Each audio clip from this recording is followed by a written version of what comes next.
ദൈവം ആത്മാവാകുന്നു. അവിടുത്തെ നമസ്കരിക്കുന്നവർ ആത്മാവിലും സത്യത്തിലും നമസ്കരിക്കുകയാണ്. സകല ഭൂവാസികളുമായുള്ളവരെ യഹോവയ്ക്ക് ആർപ്പിടുന്നു.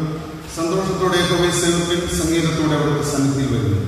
യഹോവ തന്നെ ദൈവം എന്നറിവ്, അവിടുന്ന് നമ്മെ ഉണ്ടാക്കി, നാം ദൈവത്തിലുള്ളവർ ആകുന്നു. നമുക്ക് പ്രാർത്ഥിക്കാം. സകല ചരാചരങ്ങളുടെ സൃഷ്ടികർത്താവും ഞങ്ങളുടെ ജീവിത പരിപാലകനുമായ ദൈവമേ, സ്വർഗ്ഗസ്ഥ പിതാവേ, അനുഗ്രഹിക്കപ്പെട്ട വിശുദ്ധ ദിവസത്തിന്റെ പ്രഭാത ആരാധനയ്ക്കായിട്ട് സ്തോത്രം അർപ്പിക്കുന്നു. കഴിഞ്ഞ നാളുകളിൽ തുടർന്ന് ഞങ്ങൾ നടത്തി പരിപാലിച്ച കൃപയോർക്ക് സ്തോത്രം. പ്രത്യേകിച്ച് കഴിഞ്ഞ ഒരാഴ്ചത്തെ കാലം ഞങ്ങൾ അവിടുന്ന് അനുഗ്രഹിച്ചുവല്ലോ. ഈ വിശുദ്ധ ദിവസം കാണുവാനും അവിടുത്തെ സന്നിധിയിൽ വരുവാനും ഞങ്ങൾ അവിടെ ഒരുക്കിയിരിക്കുന്നുവല്ലോ. ദൈവാലയത്തിനുള്ളിലും വിവിധ മാധ്യമങ്ങളിലൂടെയും ഈ ആരാധനയിൽ പങ്കുചേരുന്ന എല്ലാ പ്രിയപ്പെട്ടവരെയും ഓർക്കുന്നു. ഇന്നത്തെ പ്രത്യേക സാഹചര്യത്തിൽ ദേവാലയത്തിൽ വരുവാൻ സാധിക്കാതെ ആയിരിക്കുന്ന പ്രിയപ്പെട്ടവരെയും തിരുക്കരങ്ങളിൽ സമർപ്പിക്കുന്നു. ഞങ്ങൾ വിവിധ സ്ഥലങ്ങളിലായിരുന്നുകൊണ്ട് ആത്മാവിലൊക്കെ ആരാധിക്കുമ്പോൾ ദൈവത്തിന്റെ സാന്നിധ്യം ഓരോ ഹൃദയങ്ങളിലും അനുഭവിക്കുവാൻ, കർത്താവെ ആലയത്തിന്റെ നന്മ കൊണ്ട് ഓരോരുത്തരും തൃപ്തരാകുവാൻ അവിടുന്ന് സഹായിക്കണമേ എന്ന് പ്രാർത്ഥിക്കുന്നു. ആദ്യയോടെ അവിടുത്തെ കൃപ പകരണമേ. യേശുക്രിസ്തുവിന്റെ ധന്യമുള്ള നാമത്തിൽ തന്നെ ആമേൻ. നാം നിൽക്കുമ്പോൾ തന്നെ ദൈവനാമം സ്തുതിക്കും. അമൃതമായി ക്രിസ്ത്യ ആരാധനയുള്ള പാഠപുസ്തകത്തിലെ 5-ാമത്തെ ഗാനം നമുക്ക് ഒരുമിച്ച് പാടാം. ഗീതം 5.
നമുക്ക് ദൈവത്തെ മഹത്വപ്പെടുത്തി ആരാധിക്കാം. ആരാധനക്രമം 6-ാമത്തെ പുറം, സ്തുതിയുടെ വചനങ്ങൾ 4-ാമത്തെ ഭാഗം. നമുക്ക് പ്രതിവാക്യമായി ചൊല്ലി ദൈവത്തെ മഹത്വപ്പെടുത്താം. വരുവിൻ, നാം യഹോവയ്ക്ക് ഉല്ലസിച്ച് ഘോഷിക്കാം. നാം സ്തോത്രത്തോടെ അവിടുത്തെ സന്നിധിയിൽ ചൊല്ലുക. യഹോവ മഹാദൈവമല്ലോ, ഭൂമിയുടെ അധോഭാഗങ്ങൾ അവിടുത്തെ കയ്യിലാകുന്നു. സമുദ്രം അവിടുത്തേത്, അവിടുന്ന് അതിനെ ഉണ്ടാക്കി. വരുവിൻ, നാം വണങ്ങി നമസ്കരിക്കാം. അവിടുന്ന് നമ്മുടെ ദൈവമാകുന്നു, നാം അവിടുത്തെ ജനവും അവിടുത്തെ നാടുകളും. ക്രിസ്തുവേശുവിൽ വിശുദ്ധീകരിക്കപ്പെട്ടവരും വിളിക്കപ്പെട്ട വിശുദ്ധന്മാരും ആയുള്ളവരെ, ദൈവത്തിന്റെ മുമ്പിൽ പ്രാർത്ഥനയോടുകൂടി എത്തുവാൻ നിങ്ങളുടെ ഹൃദയങ്ങളെ ഉയർത്തുവിൻ. ഇവിടെ നിശ്ചയമായി ദൈവഭവനവും സ്വർഗവാതിലും ഉണ്ട്. നമുക്ക് ആശ്വാസവും സന്തോഷവും സകല ബുദ്ധിയും കവിയുന്ന സമാധാനവും ഇവിടെ വെച്ച് നൽകുവാൻ ദൈവം പ്രസാദിച്ചിരിക്കുന്നു. ഇവിടെ വെച്ച് തിരുവചനവും വിശുദ്ധ സാക്രമെന്റുകളും മുഖാന്തരം ദൈവം നമ്മോട് സംസാരിക്കുന്നതായി നാം കേൾക്കുന്നത്. ഇങ്ങനെ നമ്മെ സമീപിച്ചിരിക്കുന്ന ദൈവത്തോട് നാമം അണഞ്ഞു ചെന്ന് നമ്മുടെ കൃതജ്ഞതാ സ്തോത്രങ്ങൾ അർപ്പിക്കുന്നത് യോഗ്യവും ന്യായവും ആകുന്നു. എന്നാലും നാം പാപം ചെയ്തു പോയിട്ടുള്ളവരും ദൈവത്തിന്റെ പരിശുദ്ധ സന്നിധിയിൽ നിൽക്കാൻ യോഗ്യതയില്ലാത്തവരുമാണെന്ന് ഓർത്ത് പരമാർത്ഥമായ അനുതാപത്തോടെ നമ്മുടെ പാപം ഏറ്റുപറയുക. നമുക്ക് മുട്ടുകുത്തി പ്രാർത്ഥിക്കാം. വാക്കിലും വിചാരത്തിലും പ്രവൃത്തിയിലും നമ്മുടെ ജീവിതത്തിൽ വന്നുപോയ എല്ലാ കുറവുകളെയും വീഴ്ചകളെയും ഉണർന്നുകൊണ്ട് ദൈവസന്നിധിയിൽ വിനയത്തോടുകൂടെ നമുക്ക് പ്രാർത്ഥിക്കാം. പാപത്തെ വെറുത്ത പാപിയെ സ്നേഹിക്കുന്ന കർത്താവിനോട് നമ്മുടെ എല്ലാ കുറവുകളെയും ഉണരാം. എൻ്റെ പാപങ്ങളെയും കുറവുകളെയും ക്ഷമിച്ച് എന്നെ അവിടുന്ന് ശുദ്ധീകരിക്കണമേ, ഒരു പുതിയ സൃഷ്ടിയാക്കി രൂപാന്തരപ്പെടുത്തണമേ എന്ന് നമുക്ക് ദൈവത്തോട് പ്രാർത്ഥിക്കാം.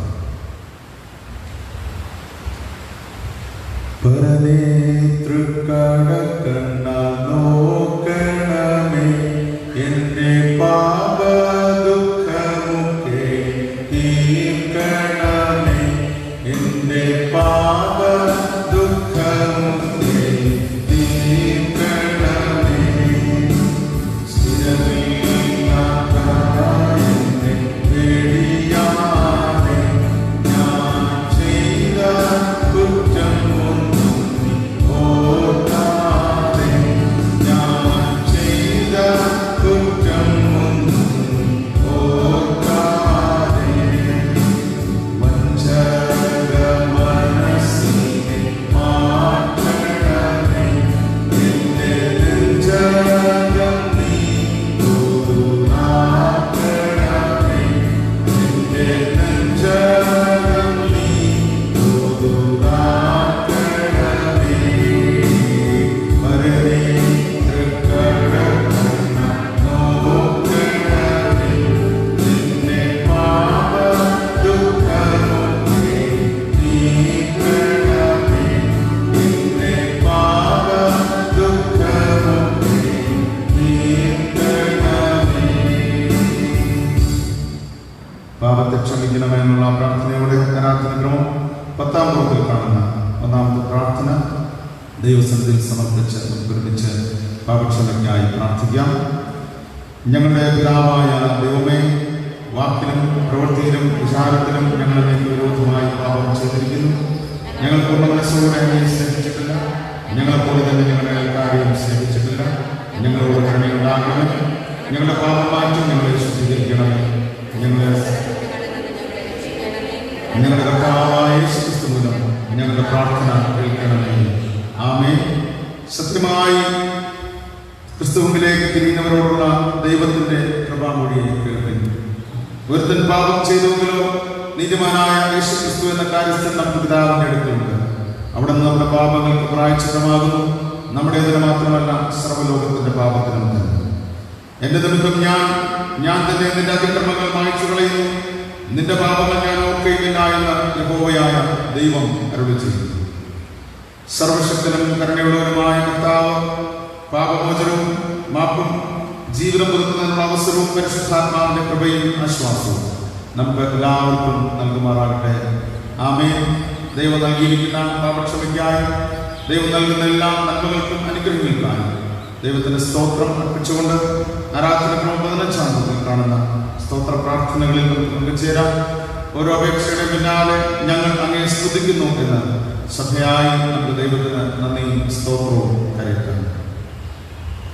നിത്യനായ ദൈവമേ, അങ്ങ് നീതിയും വിശുദ്ധിയും സ്നേഹവും ഉള്ളവനാകയാൽ അങ്ങ് സകലത്തെയും ഭരിക്കുന്നത് കൊണ്ട്, ക്രിസ്തുയേശുവിൻ ദൈവം തന്നെ നമുക്ക് വെളിപ്പെടുത്തിയിരിക്കുന്നത് കൊണ്ട് മാതാപിതാക്കന്മാർ, മക്കൾ, ദമ്പതികൾ, സഹോദരി സഹോദരന്മാർ മുതലായി പല വിധത്തിൽ നമ്മോട് ബന്ധപ്പെട്ടിരിക്കുന്ന പ്രിയപ്പെട്ടവർക്ക് വേണ്ടി, സഭാ ശുശ്രൂഷകർ, ബോധകന്മാർ, അധ്യാപകന്മാർ, ഡോക്ടർമാർ, എഞ്ചിനീയർമാർ, തൊഴിലാളികൾ, മറ്റ് സുഹൃത്തുക്കൾ എന്നിവർക്കാണ് ഞങ്ങളുടെ രാജ്യത്തിനും ഭരണ സംവിധാനത്തിനും വേണ്ടി ആടുമാടുകൾ, മഴ, വെയിൽ, ദിനം, ഒരിടം, മറ്റു ഉപജീവന മാർഗങ്ങൾ എന്നിവയ്ക്കാണ്, ദിനപ്രതിയുള്ള ആഹാരം, വസ്ത്രം, വാസസ്ഥലം എന്നീ നന്മകൾക്കാണ്, ആശുപത്രികൾ, വിദ്യാലയങ്ങൾ എന്നിവയ്ക്കായി, കഷ്ടങ്ങളിൽ ഏറ്റവും അടുത്ത തുണയായിരുന്നതിനായി, പ്രതിസന്ധികളിൽ ദൈവ നടത്തിപ്പ് ലഭിച്ചതിനായി, ഞങ്ങളുടെ കർത്താവായ യേശുക്രിസ്തു ഞങ്ങളെ രക്ഷിക്കുന്നതിന് ലോകത്തിൽ മനുഷ്യനായി അവതരിച്ച്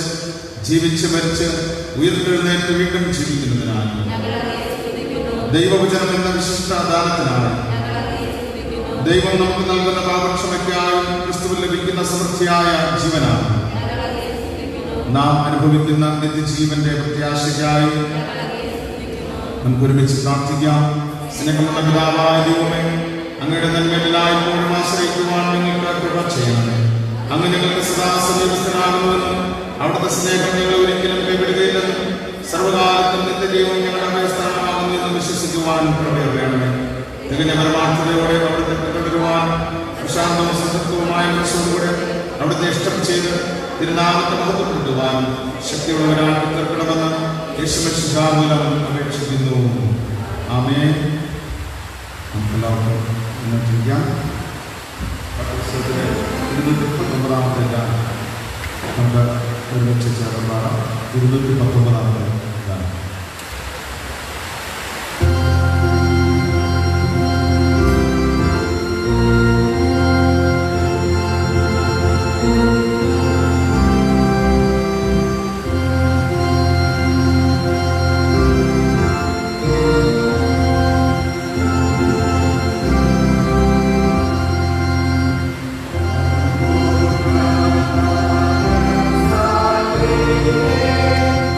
Yeah.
21-ാം കുറിപ്പിൽ കാണുന്ന ഭാഗ്യവചനങ്ങൾ നമുക്ക് പ്രതിവാക്യമായി ചൊല്ലാം.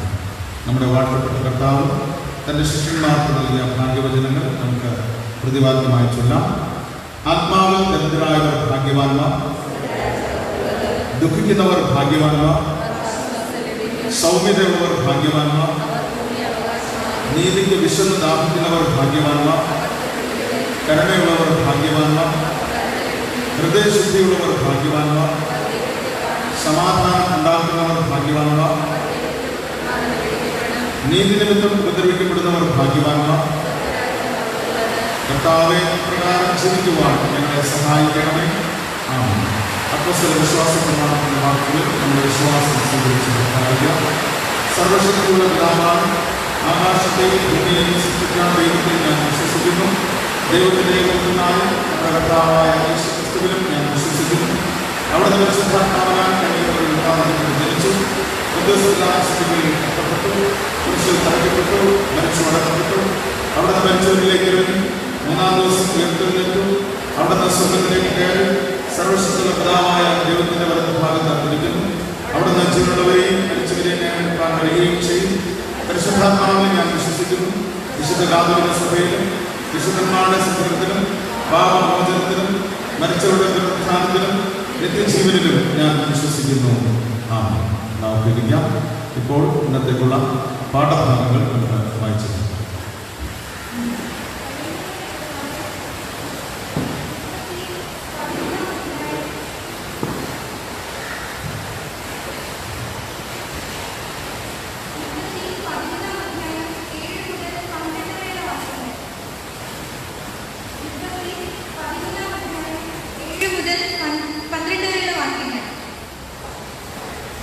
അബ്രഹാമിന്റെ കന്നുകാലികളും ഇടയന്മാർക്കും ലോത്തിന്റെ കന്നുകാലികളുടെ ഇടയന്മാർക്കും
16 സങ്കീർത്തനം പ്രതിവാക്യമായി ചൊല്ലാം.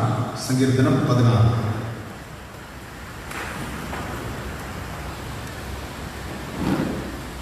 ദൈവമേ, ഞാൻ നിന്നെ ശരണം ആക്കിയിരിക്കാൻ എന്നെ കാത്തുകൊള്ളണമേ.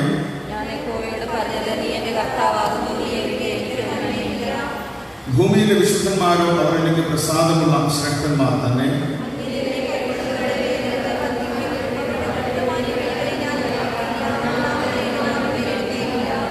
എന്റെ അവകാശത്തിന്റെയും പാനപാത്രത്തിന്റെയും പങ്ക് യഹോവ ആകുന്നു. നീ എനിക്കുള്ള ഓഹരിയെ പരിപാലിക്കുന്നു.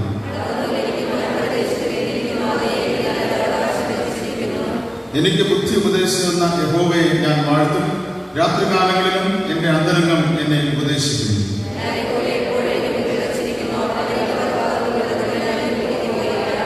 അതുകൊണ്ട് എന്റെ ഹൃദയം സന്തോഷിച്ച് എന്റെ മനസ്സ് ആനന്ദിക്കുന്നു. എന്റെ ജഡവും നിർഭയമായി വസിക്കുന്നു.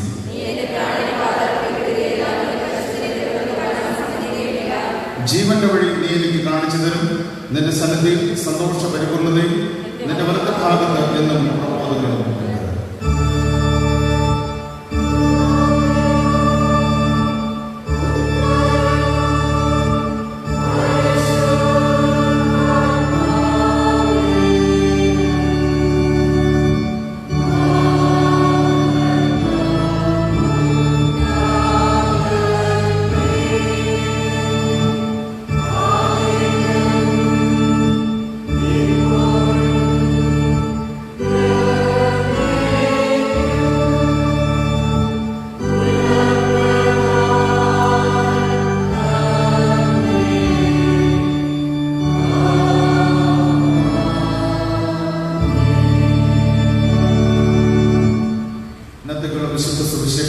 വിശുദ്ധ മത്തായി എഴുതിയ സുവിശേഷം 20-ാം അധ്യായം 1 മുതൽ 16 വരെയുള്ള വാക്യങ്ങളെ നമുക്ക് ശ്രദ്ധിക്കാം. വിശുദ്ധ മത്തായി എഴുതിയ സുവിശേഷം 20-ാം അധ്യായം 1 മുതൽ 16 വരെയുള്ള വാക്യങ്ങൾ. സ്വർഗരാജ്യം തന്റെ മുന്തിരിത്തോട്ടത്തിൽ വേലക്കാരെ വിളിച്ചാക്കേണ്ടതിന് പുലർച്ചയ്ക്ക് പുറപ്പെട്ട വീട്ടുടയവനോട് സദൃശം. വേലക്കാരോട് അവൻ ദിവസത്തേക്ക് ഓരോ വെള്ളിക്കാശ് പറഞ്ഞൊത്തിട്ട് അവരെ മുന്തിരിത്തോട്ടത്തിൽ അയച്ചു. 3-ാം മണി നേരത്തിൽ പുറപ്പെട്ടു. മറ്റു ചിലർ ചന്തയിൽ നിരക്കെട്ട് നിൽക്കുന്നത് കണ്ടു. നിങ്ങളും മുന്തിരിത്തോട്ടത്തിൽ പോകുവിൻ, ന്യായമായത് തരാം എന്ന് അവരോട് പറഞ്ഞു. അവർ പോയി. അവൻ 6-ാം മണി നേരത്തും 9-ാം മണി നേരത്തും ചെന്ന് അങ്ങനെ തന്നെ ചെയ്തു. 11-ാം മണി നേരത്തും ചെന്ന് മറ്റു ചിലർ നിൽക്കുന്നത് കണ്ടിട്ട്, നിങ്ങൾ ഇവിടെ പകൽ മുഴുവൻ നിരക്കെട്ട് നിൽക്കുന്നത് എന്ത് എന്ന് ചോദിച്ചു. ഞങ്ങളെ ആരും കൂലിക്ക് വിളിക്കായി കൊണ്ടത്രേ എന്ന് അവർ പറഞ്ഞപ്പോൾ, നിങ്ങളും മുന്തിരിത്തോട്ടത്തിലേക്ക് ചെല്ലുവിൻ എന്ന് അവരോട് പറഞ്ഞു. സന്ധ്യയായപ്പോൾ മുന്തിരിത്തോട്ടത്തിന്റെ ഉടയവൻ തന്റെ വിചാരകനോട് വേലക്കാരെ വിളിച്ച് പിമ്പന്മാർ തുടങ്ങി മുമ്പന്മാരെ അവർക്ക് കൂലി കൊടുക്കാം എന്ന് പറഞ്ഞു.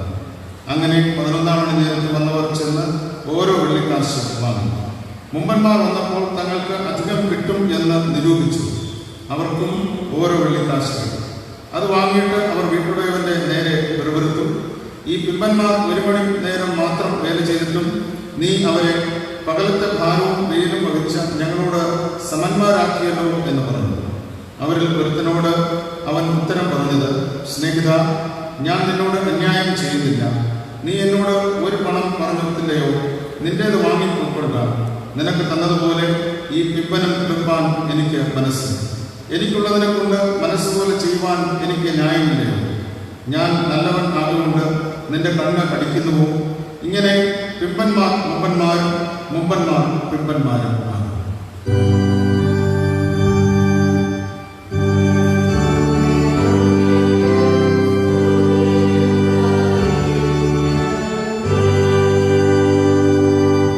വചനധ്യാനത്തിന്റെ ഒരുക്കത്തിനായി നമുക്ക് ഒരു നിമിഷം പ്രാർത്ഥിക്കാം. കരുണാസമ്പന്നനായ കർത്താവേ, അവിടുത്തെ വചനം ധ്യാനിക്കുന്ന ഈ സമയത്ത് ഞങ്ങളോട് അവിടുന്ന് സംസാരിക്കണമേ. വചനസത്യങ്ങൾ ഗ്രഹിച്ച് ഞങ്ങളുടെ ജീവിതങ്ങളെ ക്രമപ്പെടുത്തുവാൻ അവിടുന്ന് കൃപ ചെയ്യണമേ. കഠിനമായ വാക്കുകളും അവിടുത്തെ ജനത്തിന്റെ ഹൃദയത്തിലെ ധ്യാനവും ഒരുപോലെ അങ്ങേക്ക് പ്രസാദകരമാകുവാൻ സഹായിക്കണമേ. ഏറ്റവും അനുഗ്രഹിക്കപ്പെട്ട ഒരു വിശുദ്ധ ദിവസത്തിലായിരിക്കാൻ ദൈവം നമ്മെ സഹായിച്ചിരിക്കുന്നതിനോട് ഓർത്ത് ദൈവത്തിന് നന്ദിയും സ്തോത്രവും അർപ്പിക്കുന്നു. ദൈവസന്നിധിയിൽ നമുക്ക് ഒരുമിച്ച് കൂടുവാനും ദൈവത്തെ മഹത്വപ്പെടുത്തുവാനും ലഭ്യമാകുന്ന അവസരങ്ങളെ നമുക്ക് പരമാവധി ലഭ്യമാകുന്ന സാഹചര്യങ്ങളിലൂടെ പ്രയോജനപ്പെടുത്തുവാൻ ദൈവം നമ്മെ തുടർന്നും സഹായിക്കുന്നു. സെപ്റ്റംബർ മാസം 21-ാം തീയതി ലോക സമാധാന ദിനമായി ആചരിക്കുന്ന ഒരു ദിവസമാണ്. നാളെയാണ് സെപ്റ്റംബർ 21. അതുകൊണ്ട് തന്നെ CSI സഭ ഇന്നത്തെ ദിവസം സമാധാനത്തെക്കുറിച്ചും സംഘർഷ നിവാരണത്തെക്കുറിച്ചുമാണ് ചിന്തിക്കുകയും ധ്യാനിക്കുകയും നമ്മൾ ഒരുമിച്ച് ചർച്ച ചെയ്യുകയും ചെയ്യുന്നു. സമാധാനവും സംഘർഷ നിവാരണവും. സമാധാനത്തോടായിരിക്കുക, സംഘർഷങ്ങൾ ഇല്ലാതിരിക്കുക എന്നുള്ളത് നമ്മുടെ എല്ലാവരുടെയും ഒരു ആഗ്രഹമാണ്, നമ്മളെല്ലാവരും താല്പര്യപ്പെടുന്നതാണ്. റൊണാൾഡ് റേഗൻ എന്ന വ്യക്തിയുടെ അഭിപ്രായത്തിൽ സമാധാനം എന്ന സംഘർഷം ഇല്ലായ്മയല്ല, മറിച്ച് സംഘർഷത്തെ സമാധാനപരമായി കൈകാര്യം ചെയ്യുന്നതാണ്. സമാധാനം എന്നാൽ സംഘർഷം ഇല്ലാതിരിക്കുന്ന അവസ്ഥയല്ല, മറിച്ച് സംഘർഷത്തെ സമാധാനപരമായി കൈകാര്യം ചെയ്യുന്നതാണ്. അത് നമ്മുടെ വീട്ടിലും നമ്മുടെ നാട്ടിലും നമ്മുടെ സഭയിലും എല്ലാം പലതരത്തിലുള്ള വ്യത്യസ്തതകളുണ്ടാകും, പലതരത്തിലുള്ള ആശയ സംഘടനകളുണ്ടാകും, പലതരത്തിലുള്ള അഭിപ്രായ പ്രകടനങ്ങളുണ്ടാകും. പക്ഷേ അത് സമാധാനപരമായി കൈകാര്യം ചെയ്യുകയും സമാധാനപരമായ ഒരു പരിസമാപ്തി ഉണ്ടാവുകയും ചെയ്യുമ്പോഴാണ് സംഘർഷങ്ങൾ മാറുകയും പ്രതിസന്ധികളും പ്രശ്നങ്ങളും മാറുകയും നമുക്ക് സമാധാനത്തിലും സന്തോഷത്തിലും ജീവിക്കുവാൻ സാധിക്കുകയും ചെയ്യുന്നത് എന്നുള്ള ബോധ്യം നമുക്കുണ്ടാകും. സമാധാനം എന്നുള്ളതിന് ഇംഗ്ലീഷിൽ ഉപയോഗിക്കുന്ന വാക്ക് നമുക്കറിയാം, പീസ് എന്നാണ്. അതിൻ്റെ പ്രത്യേകമായി ഒരു ഡെഫിനിഷനായിട്ട് നൽകിയിട്ടുള്ളത് ആഭ്യന്തര സംഘർഷവും കലാപങ്ങളും ശത്രുതയും ഇല്ലാത്ത സമൂഹത്തിൻ്റെയും മനുഷ്യൻ്റെയും അവസ്ഥയാണ്. സംഘർഷങ്ങളും കലാപങ്ങളും ശത്രുതയും ഇല്ലാത്ത ഒരു സമൂഹത്തിൻ്റെ അവസ്ഥയാണ് സമാധാനം എന്നുള്ളത് നമുക്കാണ്. എബ്രായ ഭാഷയിൽ സമാധാനം എന്നുള്ളതിന് ഉപയോഗിക്കുന്ന വാക്ക് ഷാലോം എന്നാണ്. ഷാലോം, അതിൽ നിന്നാണ് യെരൂശലേം, ശാലേം എന്നുള്ള വാക്കെല്ലാം ഉണ്ടായത്. ഷാലോം എന്ന വാക്ക്. ഈ ഷാലോം എന്ന വാക്കുകൊണ്ട് ഉദ്ദേശിക്കുന്നത് ഒരു വ്യക്തിയുടെ അല്ലെങ്കിൽ ഒരു സമൂഹത്തിന്റെ പൂർണ്ണവും സുഖകരവുമായ ജീവിതമാണ് സമാധാനം. അപ്പൊ സമാധാനം എന്ന് പറയുമ്പോൾ പരിപൂർണതയോടും പൂർണ്ണതയോടും സുഖകരമായും ജീവിക്കുവാൻ സാധിക്കുന്നതാണ്. ഒരു വീട്ടില് പ്രശ്നങ്ങളൊന്നുമില്ല, കലഹങ്ങളൊന്നുമില്ല, പക്ഷെ ആ വീട്ടില് ദാരിദ്ര്യവും പ്രതിസന്ധിയും കണ്ണുനീരിന്റെ അവസ്ഥയാണെങ്കിൽ അവർ സമാധാനത്തിലല്ല. വേറെ സംഘർഷങ്ങളൊന്നുമില്ല, ദാരിദ്ര്യമാണ്, പ്രയാസമാണ്, പക്ഷെ അവർ സമാധാനത്തിലല്ല. വളരെ പൂർണ്ണമായും സുഖകരവുമായ ഒരു ജീവിതമാണ് സമാധാനം എന്ന് നമുക്ക് ഈ ഷാലോം എന്ന വാക്കുകൊണ്ട് മനസ്സിലാക്കാനായിട്ട് സാധിക്കും. ഗ്രീക്ക് ഭാഷയിൽ സമാധാനം എന്നുള്ളതിന് ഉപയോഗിക്കുന്ന പദം ഐറേനെ എന്നാണ്. ഐറേനെ. സമാധാനം സ്ഥാപിക്കുക എന്നത് സഭയുടെ ഒരു പ്രഥമ ദൗത്യമാണ്. അപ്പൊ ആരാണ് സമാധാനം സ്ഥാപിക്കുന്നത്? സമാധാനം ഈ ഭൂമിയിലും ഈ നമ്മുടെ സഭയിലായാലും നമ്മുടെ ഭവനങ്ങളിൽ ഉണ്ടാക്കുക ഒരു സഭയുടെ അല്ലെങ്കിൽ ഓരോ വിശ്വാസിയുടെയും ദൗത്യമാണ്. താൻ ആയിരിക്കുന്ന മേഖലകളിൽ സമാധാനം സ്ഥാപിക്കുക, സമാധാനത്തിന്റെ വാഹകരാകുക, അതിന്റെ ഭാഗമായി മാറുക, അതിനായി പ്രയത്നിക്കുക എന്നുള്ളത് ഓരോ വിശ്വാസിയുടെയും ഓരോ സഭയുടെയും ഉത്തരവാദിത്തമാണ് എന്നുള്ളത് നമ്മൾ തിരിച്ചറിയുക. അതുകൊണ്ട് സമാധാനം, എന്തുകൊണ്ട് കലഹങ്ങൾ ഉണ്ടാകുന്നു, എങ്ങനെ സമാധാനം സ്ഥാപിക്കാം എന്ന് നമ്മൾ ചിന്തിക്കാമെന്നാൽ ഈ ലോകത്തിൽ നിന്ന് ഒരുപാട് കാര്യങ്ങൾ നമുക്ക് കിട്ടും. എന്തുകൊണ്ടാണ് കലഹങ്ങൾ, പ്രശ്നങ്ങൾ ഉണ്ടാകുന്നത്, എങ്ങനെ നമുക്ക് സമാധാനം സ്ഥാപിക്കാം, ധാരാളം ഉദാഹരണങ്ങൾ നമുക്ക് കിട്ടും. പക്ഷേ ഇന്ന് നമ്മൾ വായിച്ചു കേട്ട വേദഭാഗങ്ങളെ ആസ്പദമാക്കി മാത്രം ചില ചിന്തകൾ നമുക്ക് ഒരുമിച്ച് ധ്യാനിക്കാം. ഒന്ന്, ത്യാഗമനോഭാവം സംഘർഷം മാറ്റി സമാധാനം സ്ഥാപിക്കും. ത്യാഗമനോഭാവം സംഘർഷം മാറ്റി സമാധാനം സ്ഥാപിക്കും. ഇന്ന് നമ്മൾ വായിച്ചു കേട്ട ഉൽപ്പത്തി പുസ്തകം 13-ാം അധ്യായം നമ്മൾ പഠിക്കുമ്പോൾ അവിടുത്തെ സംഭവം ഇതാണ്. അബ്രഹാം ലോത്തിന്റെ പിതാവ് മരിച്ചുപോയി. അപ്പോൾ അബ്രഹാമും ലോത്ത് ഒരുമിച്ചാണ് യാത്ര ചെയ്യുന്നത്. അബ്രഹാമിനെയും ലോത്തിനെയും ദൈവം അനുഗ്രഹിച്ചു. അബ്രഹാമിനെ കുറിച്ച് 13-ാമത്തെ അധ്യായം 2-ാമത്തെ വാക്യം പറയുന്നത് അബ്രഹാം ബഹുസമ്പന്നനായിരുന്നു എന്നാണ്. അബ്രഹാം ബഹുസമ്പന്നനായിരുന്നു. അപ്പൊ ബഹുസമ്പന്നത വരക്കട്ടെ അത്രയധികം ദൈവം അനുഗ്രഹിച്ചു, ദൈവം സമൃദ്ധി നൽകി, ദൈവം ഒരുപാട് സമ്പത്ത് നൽകി. ലോത്തിനെയും അതുപോലെ തന്നെ ധാരാളം സമ്പത്ത് നൽകി. അവിടെ നമ്മൾ വ്യക്തമായി മനസ്സിലാക്കുമ്പോൾ ഈ സമ്പത്താണ് കലഹത്തിന് കാരണമായത് എന്ന് അവിടെ മനസ്സിലാക്കി. അവിടെ 3-ാമത്തെ വാക്യം പഠിക്കുമ്പോഴും 5, 6, 7 വാക്യങ്ങൾ വായിക്കുമ്പോഴും പ്രത്യേകിച്ച് 6-ാമത്തെ വാക്യം പറയുന്നത് സമ്പത്ത് വളരെ ഉണ്ടായിരുന്നതുകൊണ്ട് അവർക്ക് ഒന്നിച്ച് പാർക്കാൻ കഴിഞ്ഞില്ല. സമ്പത്ത് വളരെ ഉണ്ടായിരുന്നതുകൊണ്ട് അവർക്ക് ഒന്നിച്ച് പാർക്കാൻ കഴിയില്ല. അപ്പൊ സമ്പത്തും അതുമായിട്ട് ബന്ധപ്പെട്ട സംവിധാനങ്ങളും ഒക്കെ നമുക്ക് സുഖകരമായി ജീവിക്കുവാനും നമ്മുടെ വളർച്ചയ്ക്കും നമ്മുടെ തലമുറകളുടെ നന്മയ്ക്കും ഒക്കെ നമുക്ക് ആവശ്യമാണ്. നമുക്ക് ഈ ലോകത്ത് ഭംഗിയായി ജീവിക്കാൻ. പക്ഷേ പലപ്പോഴും സമ്പത്ത് തന്നെയാണ് സമാധാനത്തെ നഷ്ടപ്പെടുത്തുന്നത് എന്നും നമ്മൾ തിരിച്ചറിയും. അപ്പൊ അത് തിരിച്ചറിഞ്ഞുകൊണ്ട് ജീവിക്കാനും പ്രവർത്തിക്കാനും അത് ശരിയായ രീതിയിൽ കൈകാര്യം ചെയ്യാനും നമുക്ക് സാധിക്കണം എന്നുള്ളത് പ്രധാനമാണ്. ഇവിടെ അബ്രഹാമിന്റെയും കൂട്ടരുടെയും ലോത്തിന്റെയും കൂട്ടരുടെയും സമാധാനം നഷ്ടപ്പെടാൻ കാരണം സമ്പത്തായിരുന്നു എന്നതാണ്. കാരണം അവർക്ക് ഒരുപാട് ആട്ടിൻകൂട്ടങ്ങൾ ഉണ്ടായി. ഈ ആട്ടിൻകൂട്ടങ്ങൾ ഉണ്ടായപ്പോൾ അവർ ഒരുമിച്ച് യാത്രയപ്പോൾ എന്റെ ആടുകൾക്ക് വെള്ളം കൊടുത്തില്ല, ലോത്തിന്റെ ആടുകൾക്ക് വെള്ളം കിട്ടിയില്ല, ഇങ്ങനെയുള്ള സംഘർഷങ്ങൾ, പിന്നെ അവർക്കുള്ള തീറ്റ കിട്ടിയില്ല, ഇങ്ങനെയുള്ള ഒരുപാട് പ്രശ്നങ്ങൾ. ഇടയന്മാർ തമ്മിലുള്ള രണ്ടുപേരും തമ്മിലല്ല, രണ്ടുപേരുടെ ഇടയന്മാർ തമ്മിലുള്ള ആടുകളെ മേയ്ക്കുന്നവരും ജോലിക്കാരും തമ്മിലുള്ള പ്രശ്നങ്ങൾ, ഇങ്ങനെ ഒരു പ്രതിസന്ധിയിലേക്ക് പ്രശ്നങ്ങളിലേക്ക് അനുദിനം പോയിക്കൊണ്ടിരുന്നപ്പോൾ ഇവിടെ അബ്രഹാം ചില കാര്യങ്ങൾ തീരുമാനിക്കുകയാണ്. നമ്മുടെ അല്ലെങ്കിൽ ഇടയന്മാരുടെയൊക്കെ മത്സരം, ഈ അവരുടെ ദ്രവ്യാഗ്രഹം, അവരുടെ സമ്പത്ത്, ഈ ആട്ടുകൂട്ടം, ഈ ബഹുസമ്പന്നത നമുക്ക് പ്രശ്നം ഉണ്ടാക്കുകയാണ്. അതുകൊണ്ടാണ് വചനം പഠിപ്പിക്കുന്നത് ദ്രവ്യാഗ്രഹം സകലവിധ ദോഷത്തിനും കാരണം എന്ന് പഠിപ്പിക്കുന്നത്. അതുകൊണ്ടാണ് യേശു എന്ന് പറയുന്നത് ധനവാൻ സ്വർഗരാജ്യത്തിൽ കിടക്കുന്നത് പ്രയാസം, കിടക്കില്ലെന്നല്ല പ്രയാസം, പക്ഷേ മനുഷ്യനല്ല സത്യം, ദൈവത്താൽ സകലം സാധ്യം. അപ്പൊ ദൈവത്തിൽ ആശ്രയം വെച്ച് മുന്നോട്ട് പോയാൽ സ്വർഗരാജ്യത്തിൽ കിടക്കുവാൻ, നന്മകൾ പ്രാപിക്കുവാൻ സാധിക്കും. പക്ഷേ അത് പ്രയാസമാണ്, വളരെ ശ്രദ്ധിക്കേണ്ടുന്ന ഒരു കാര്യമാണ്. ഇവിടെയും അബ്രഹാം, വിശ്വാസികളുടെ പിതാവായ അബ്രഹാമിനെ കുറിച്ചാണ് നമ്മൾ പറയുന്നത്. ആ വിശ്വാസികളുടെ പിതാവായ അബ്രഹാമിനും ബഹുസമ്പന്നത കലഹത്തിനും പ്രശ്നത്തിനും കാരണമായി. പക്ഷെ അബ്രഹാം എങ്ങനെയാണ് ഇതിനെ പരിഹരിച്ചത്? കലഹം ഉണ്ടായപ്പോൾ ആ കലഹം മാറാനായിട്ട് എന്ത് ചെയ്തു? ഒന്നാമതായിട്ട് അബ്രഹാം ചെയ്തത് പ്രാർത്ഥനയും ആരാധനയാണ്. ദൈവത്തിലുള്ള ആശ്രയം കുറച്ചുകൂടെ അനുഭവത്തി, ദൈവത്തിലുള്ള ആശ്രയം വർദ്ധിപ്പിച്ചു. അതായത് അതിന്റെ 13-ാം അധ്യായത്തിന്റെ 4-ാം വാക്യത്തിൽ അവിടെ പറയുന്നത്, അവിടെ അബ്രഹാം യഹോവയുടെ നാമത്തിൽ ആരാധിച്ചു, യഹോവയുടെ നാമത്തിൽ ആരാധിച്ചു. തീർന്നില്ല. 18-ാമത്തെ വാക്യം പറയുന്നത് ഇവർ രണ്ടുപേരും പിരിഞ്ഞതിന് ശേഷമാണ്. അവിടെ യഹോവയ്ക്ക് ഒരു യാഗപീഠം പണിതു. അപ്പൊ പ്രതിസന്ധികൾ വന്നപ്പോൾ, പ്രശ്നങ്ങൾ വന്നപ്പോൾ അബ്രഹാം എന്ത് ചെയ്തു? ബഹുസമ്പന്നനായ ദൈവത്താൽ അനുഗ്രഹിക്കപ്പെട്ട അബ്രഹാം കുറച്ചുകൂടെ ദൈവത്തെ ആരാധിച്ചു, കുറച്ചുകൂടെ ദൈവസന്നിധിയിൽ സമർപ്പിച്ചു, യാഗപീഠങ്ങൾ പണിതു. ദൈവത്തെ ആരാധിക്കാൻ, ദൈവത്തെ മഹത്വപ്പെടുത്തുവാൻ, കൂട്ടായ്മ ആചരിക്കാനും ഒക്കെ അബ്രഹാം കുടുംബവും പരിശ്രമിച്ചു. അത് ചെയ്തു എന്നുള്ളത് നമുക്കൊരു മാതൃകയാണ്. അപ്പൊ പ്രതിസന്ധികളും പ്രശ്നങ്ങളും രോഗങ്ങളും ഒക്കെ നമ്മുടെ ജീവിതങ്ങളിലുണ്ട്. നമ്മളൊരു മഹാമാരിയെ ഫേസ് ചെയ്തുകൊണ്ടിരിക്കുകയാണ്. അതൊരു വലിയ പ്രശ്നമാണ്, പ്രതിസന്ധിയാണ്, സമാധാനം നഷ്ടപ്പെട്ട ഒരവസ്ഥയാണ്. നമ്മുടെ കഴിഞ്ഞ ദിവസമൊക്കെ മുഖ്യമന്ത്രിയുടെ വാർത്താ സമ്മേളനത്തിലൂടെ കേട്ടതും മറ്റ് വിവിധ രീതികളിൽ മനസ്സിലാക്കുന്നതൊക്കെ ഇനി വലിയ വിഷയങ്ങളാണ് വരാൻ പോകുന്നത്. രൂപാന്തരം പ്രാപിച്ച, കുറച്ചുകൂടെ ശക്തിയാർജിച്ച വൈറസാണ് നമ്മുടെ മേഖലകളിലൊക്കെ വരുന്നതെന്നാണ്. അപ്പൊ ഇനി കുറച്ചുപേർക്ക് ഇത് വന്നു പോയി എന്ന് പറയുന്നത് ആശ്വസിക്കാനും പറ്റില്ല എന്നാണ് ഇന്നലെ രാത്രിയിൽ എനിക്ക് കിട്ടിയ ഒരു സന്ദേശത്തിൽ നിന്ന് മനസ്സിലാക്കിയത്. കുറെ പേര് വിചാരിക്കും ഇത് വന്നു പോയി കാണും, ഇത് പ്രശ്നമില്ല. അത് ചിലപ്പോൾ ചിലരിൽ 1 മാസം, 2 മാസം, 6 മാസം വരെ ചിലപ്പോൾ ഇത് ഈ വൈറസ് നിലനിൽക്കാനാണ്. 20% എങ്കിൽ അത് മനുഷ്യന്റെ ശരീരത്തെയും ആന്തരിക അവയവങ്ങളൊക്കെ ബാധിച്ചിരിക്കാമെന്നാണ്. പഠിക്കാൻ നമ്മൾ മേടിച്ചിട്ട് കാര്യങ്ങൾ ഫേസ് ചെയ്തിട്ടുണ്ട്. അപ്പൊ ഞാൻ പറഞ്ഞത്, പ്രതിസന്ധികളും പ്രശ്നങ്ങളും ഒക്കെ വർദ്ധിക്കുന്ന കാലഘട്ടത്തിൽ അബ്രഹാം ചെയ്തതാണ്. അബ്രഹാം ഒരു മോഡലാണ്.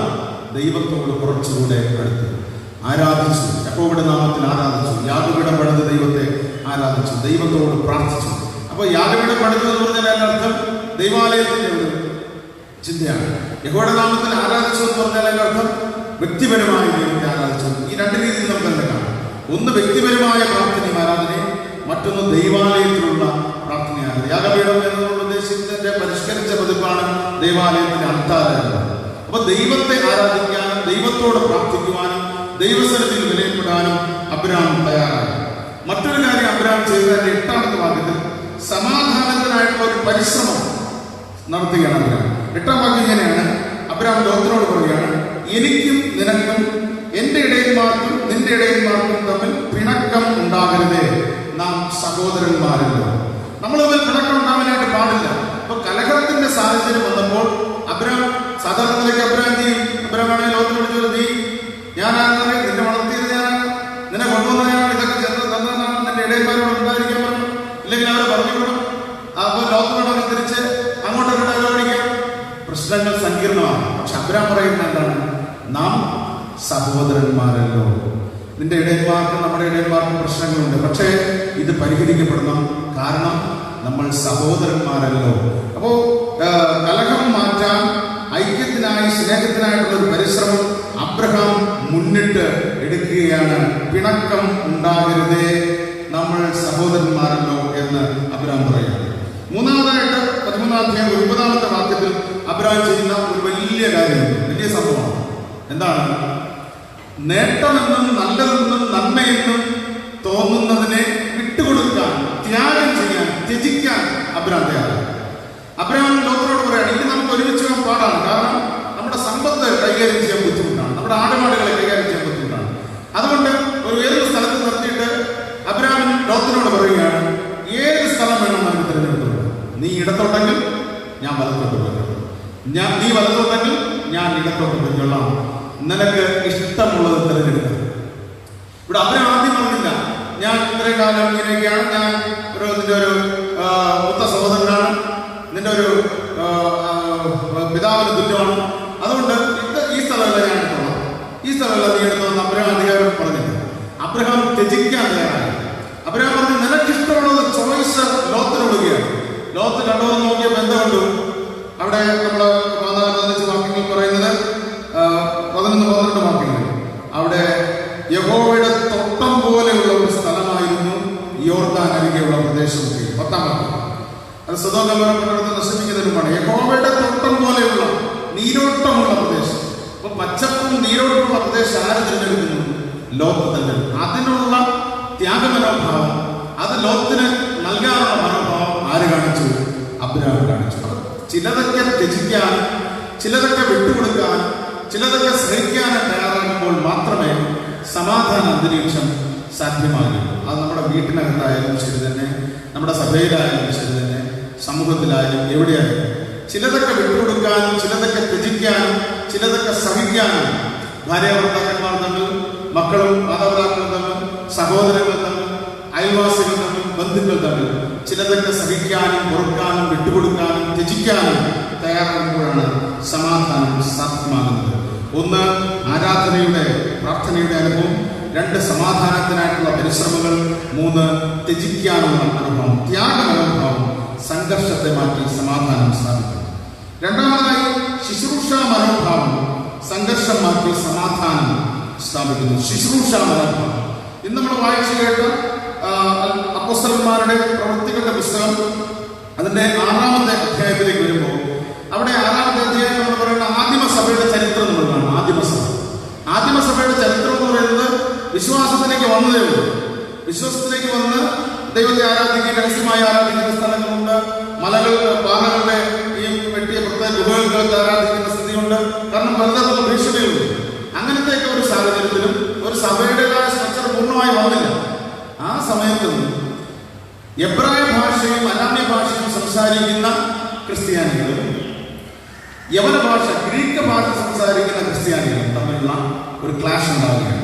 6-ാം 1-ാമത്തെ വാക്യം, ആ കാലത്ത് ശിഷ്യന്മാർ പെരുകി വരുമ്പോൾ, ഇവിടെ പെരുക്കോടൊപ്പം തങ്ങളുടെ വിധവമാരെ ദിനംപ്രതിയുള്ള ശുശ്രൂഷയിൽ ഉപേക്ഷിക്കാൻ വിചാരിച്ചു എന്ന് യവന ഭാഷക്കാർ എബ്രായ ഭാഷക്കാരുടെ നേരെ പെരുകൊടുത്തു. അപ്പൊ ഇവിടെ യവന ഭാഷക്കാരായ ക്രിസ്ത്യാനികളും എബ്രായ ഭാഷക്കാരായ ക്രിസ്ത്യാനികളും തമ്മിലാണ് വഴക്ക്. എന്തിനാണ്? യവന ഭാഷക്കാർ പറയുകയാണ്, ഞങ്ങളിവിടെയുള്ള വിധവായ സ്ത്രീകളെ നിങ്ങൾ ശുശ്രൂഷയ്ക്ക് പരിഗണിക്കുന്നില്ല, ആരാധനയിൽ പ്രാധാന്യം കൊടുക്കുന്നില്ല, സഭയിൽ വേണ്ട പ്രാധാന്യം തരുന്നില്ല, ഇത് ശരിയല്ല എന്ന് പറഞ്ഞ് ഈ 2 ഭാഷക്കാരായിട്ടുള്ള പൊതുവിലവരെ ക്രിസ്ത്യാനികളാണ്. ഈ 2 ഭാഷക്കാർ തമ്മിൽ പ്രശ്നം ഉണ്ടാവുകയാണ്, തർക്കം ഉണ്ടായപ്പോൾ അപ്പോസ്തലന്മാര് ഒരു കാര്യം ചെയ്യുകയാണ്. അപ്പോസ്തലന്മാരെ 12 വാക്യം, ആദ്യം ഒരു പൊതുയോഗം വിളിച്ചു. നമ്മൾ പറയുന്നത് തിരുസഭയോട് വിളിക്കുന്ന ഒരു പൊതുയോഗം വിളിച്ചു. എങ്ങനെയാണ്? 2-ാം വാക്യം, 12 ശിഷ്യന്മാരുടെ കൂട്ടത്തെ വിളിച്ചു വരുന്നു. ശിഷ്യന്മാരുടെ കൂട്ടത്തെ, അന്നത്തെ ശിഷ്യന്മാരെന്ന് പറയുമ്പോൾ എല്ലാവരും വിശ്വാസികളായ സമൂഹം, ശിഷ്യന്മാരുടെ കൂട്ടത്തെ ഒരു കോൺഫറൻസ് വയ്ക്കാൻ, ഡീക്കൻസ് കോൺഫറൻസ് വയ്ക്കാൻ ശിഷ്യന്മാരുടെ കൂട്ടത്തെ വിളിച്ചു വരുത്തിയിട്ട് പറഞ്ഞു, ഞങ്ങള് 12 ഞങ്ങൾ മേശമേൽ ശുശ്രൂഷ ചെയ്തുകൊണ്ടിരുന്നാൽ പറ്റില്ല. അതുകൊണ്ട് എന്ത് ചെയ്യണം? ഈ ഭാഷയുടെ പ്രശ്നങ്ങളും ഇതൊന്നും പ്രശ്നമല്ല. ഇതിന്റെയൊക്കെ ഒരു വിശദമായ പഠിപ്പിക്കലാണ് പത്രോസും പൗലോസും ഒക്കെ നൽകുന്നത്. നമ്മളെല്ലാവരും ക്രിസ്തുവിൽ ഒന്നാണ്, നമ്മളെല്ലാവരും ദൈവം തിരഞ്ഞെടുത്തിരിക്കുകയാണ്, ആണും പെണ്ണും യഹൂദനും യവനും ഒരു വ്യത്യാസമില്ല എന്നൊക്കെ പറയാനുള്ള കാരണമാണ്. അപ്പൊ യവന ക്രിസ്ത്യാനികളെന്നും ഗ്രീക്ക് ഭാഷ പറയുന്നവരെന്നും എബ്രായ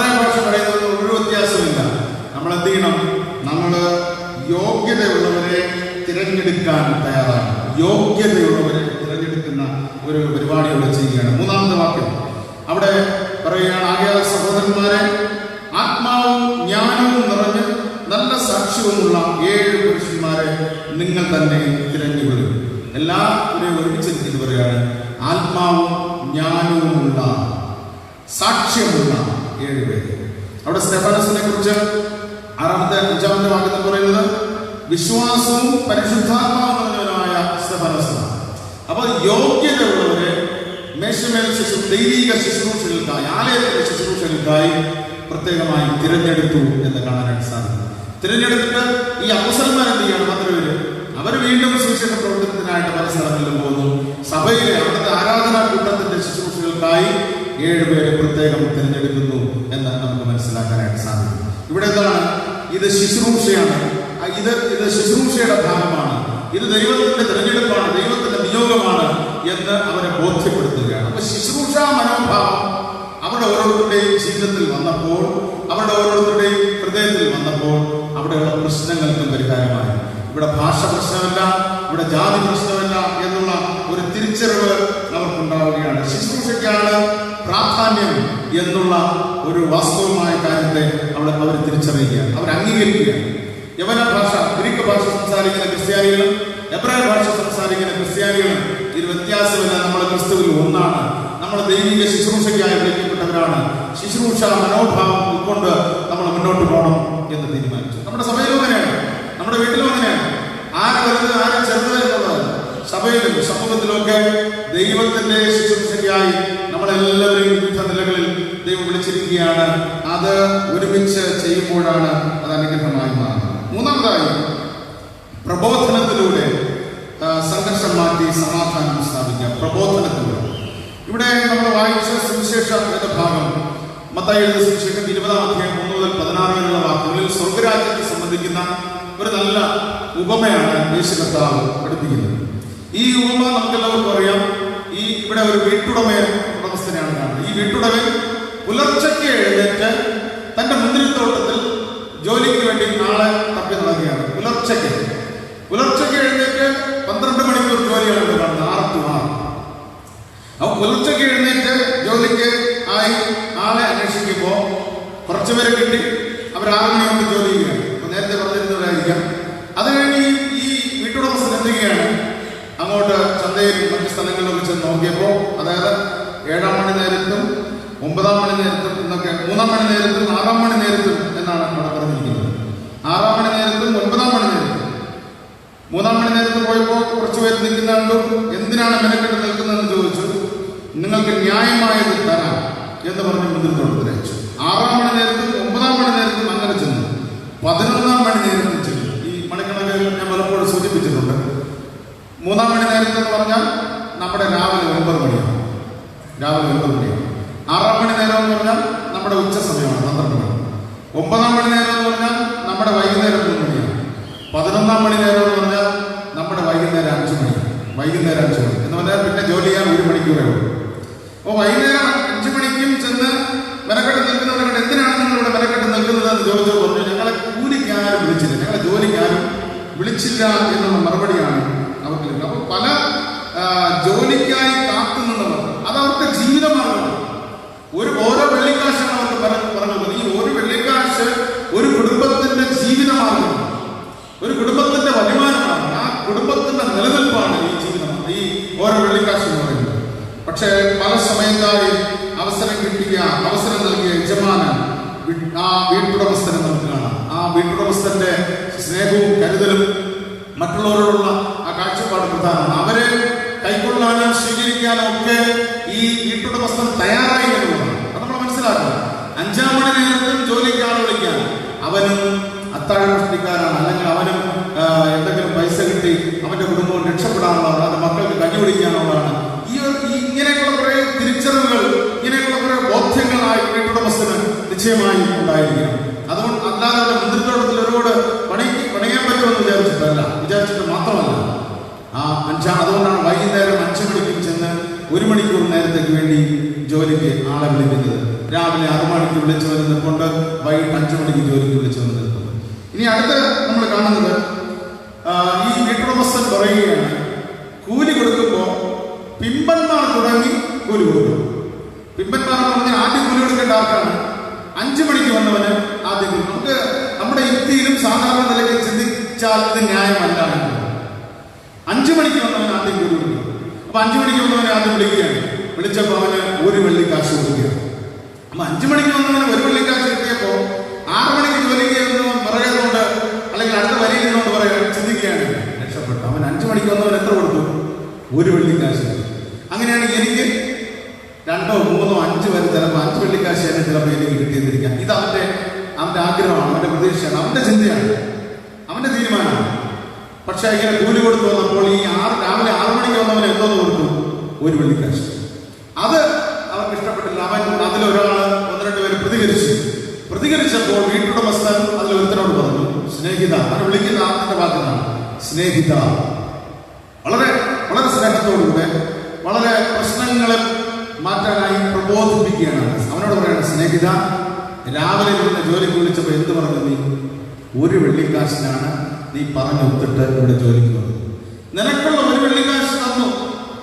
നീ രാവിലെ പറഞ്ഞതുപോലെ നിനക്കുള്ള 1 വെള്ളിക്കാശ് തന്നു, നീ പോയി കൊടുക്കാം. പക്ഷേ വൈകിട്ട് 5 മണിക്ക് വന്നവൻ 1 വെള്ളിക്കാശ് കൊടുക്കാൻ എനിക്ക് എനിക്ക് എന്റെ ഇഷ്ടമാണ് അവൻ 1 വെള്ളിക്കാശ് കൊടുക്കാൻ.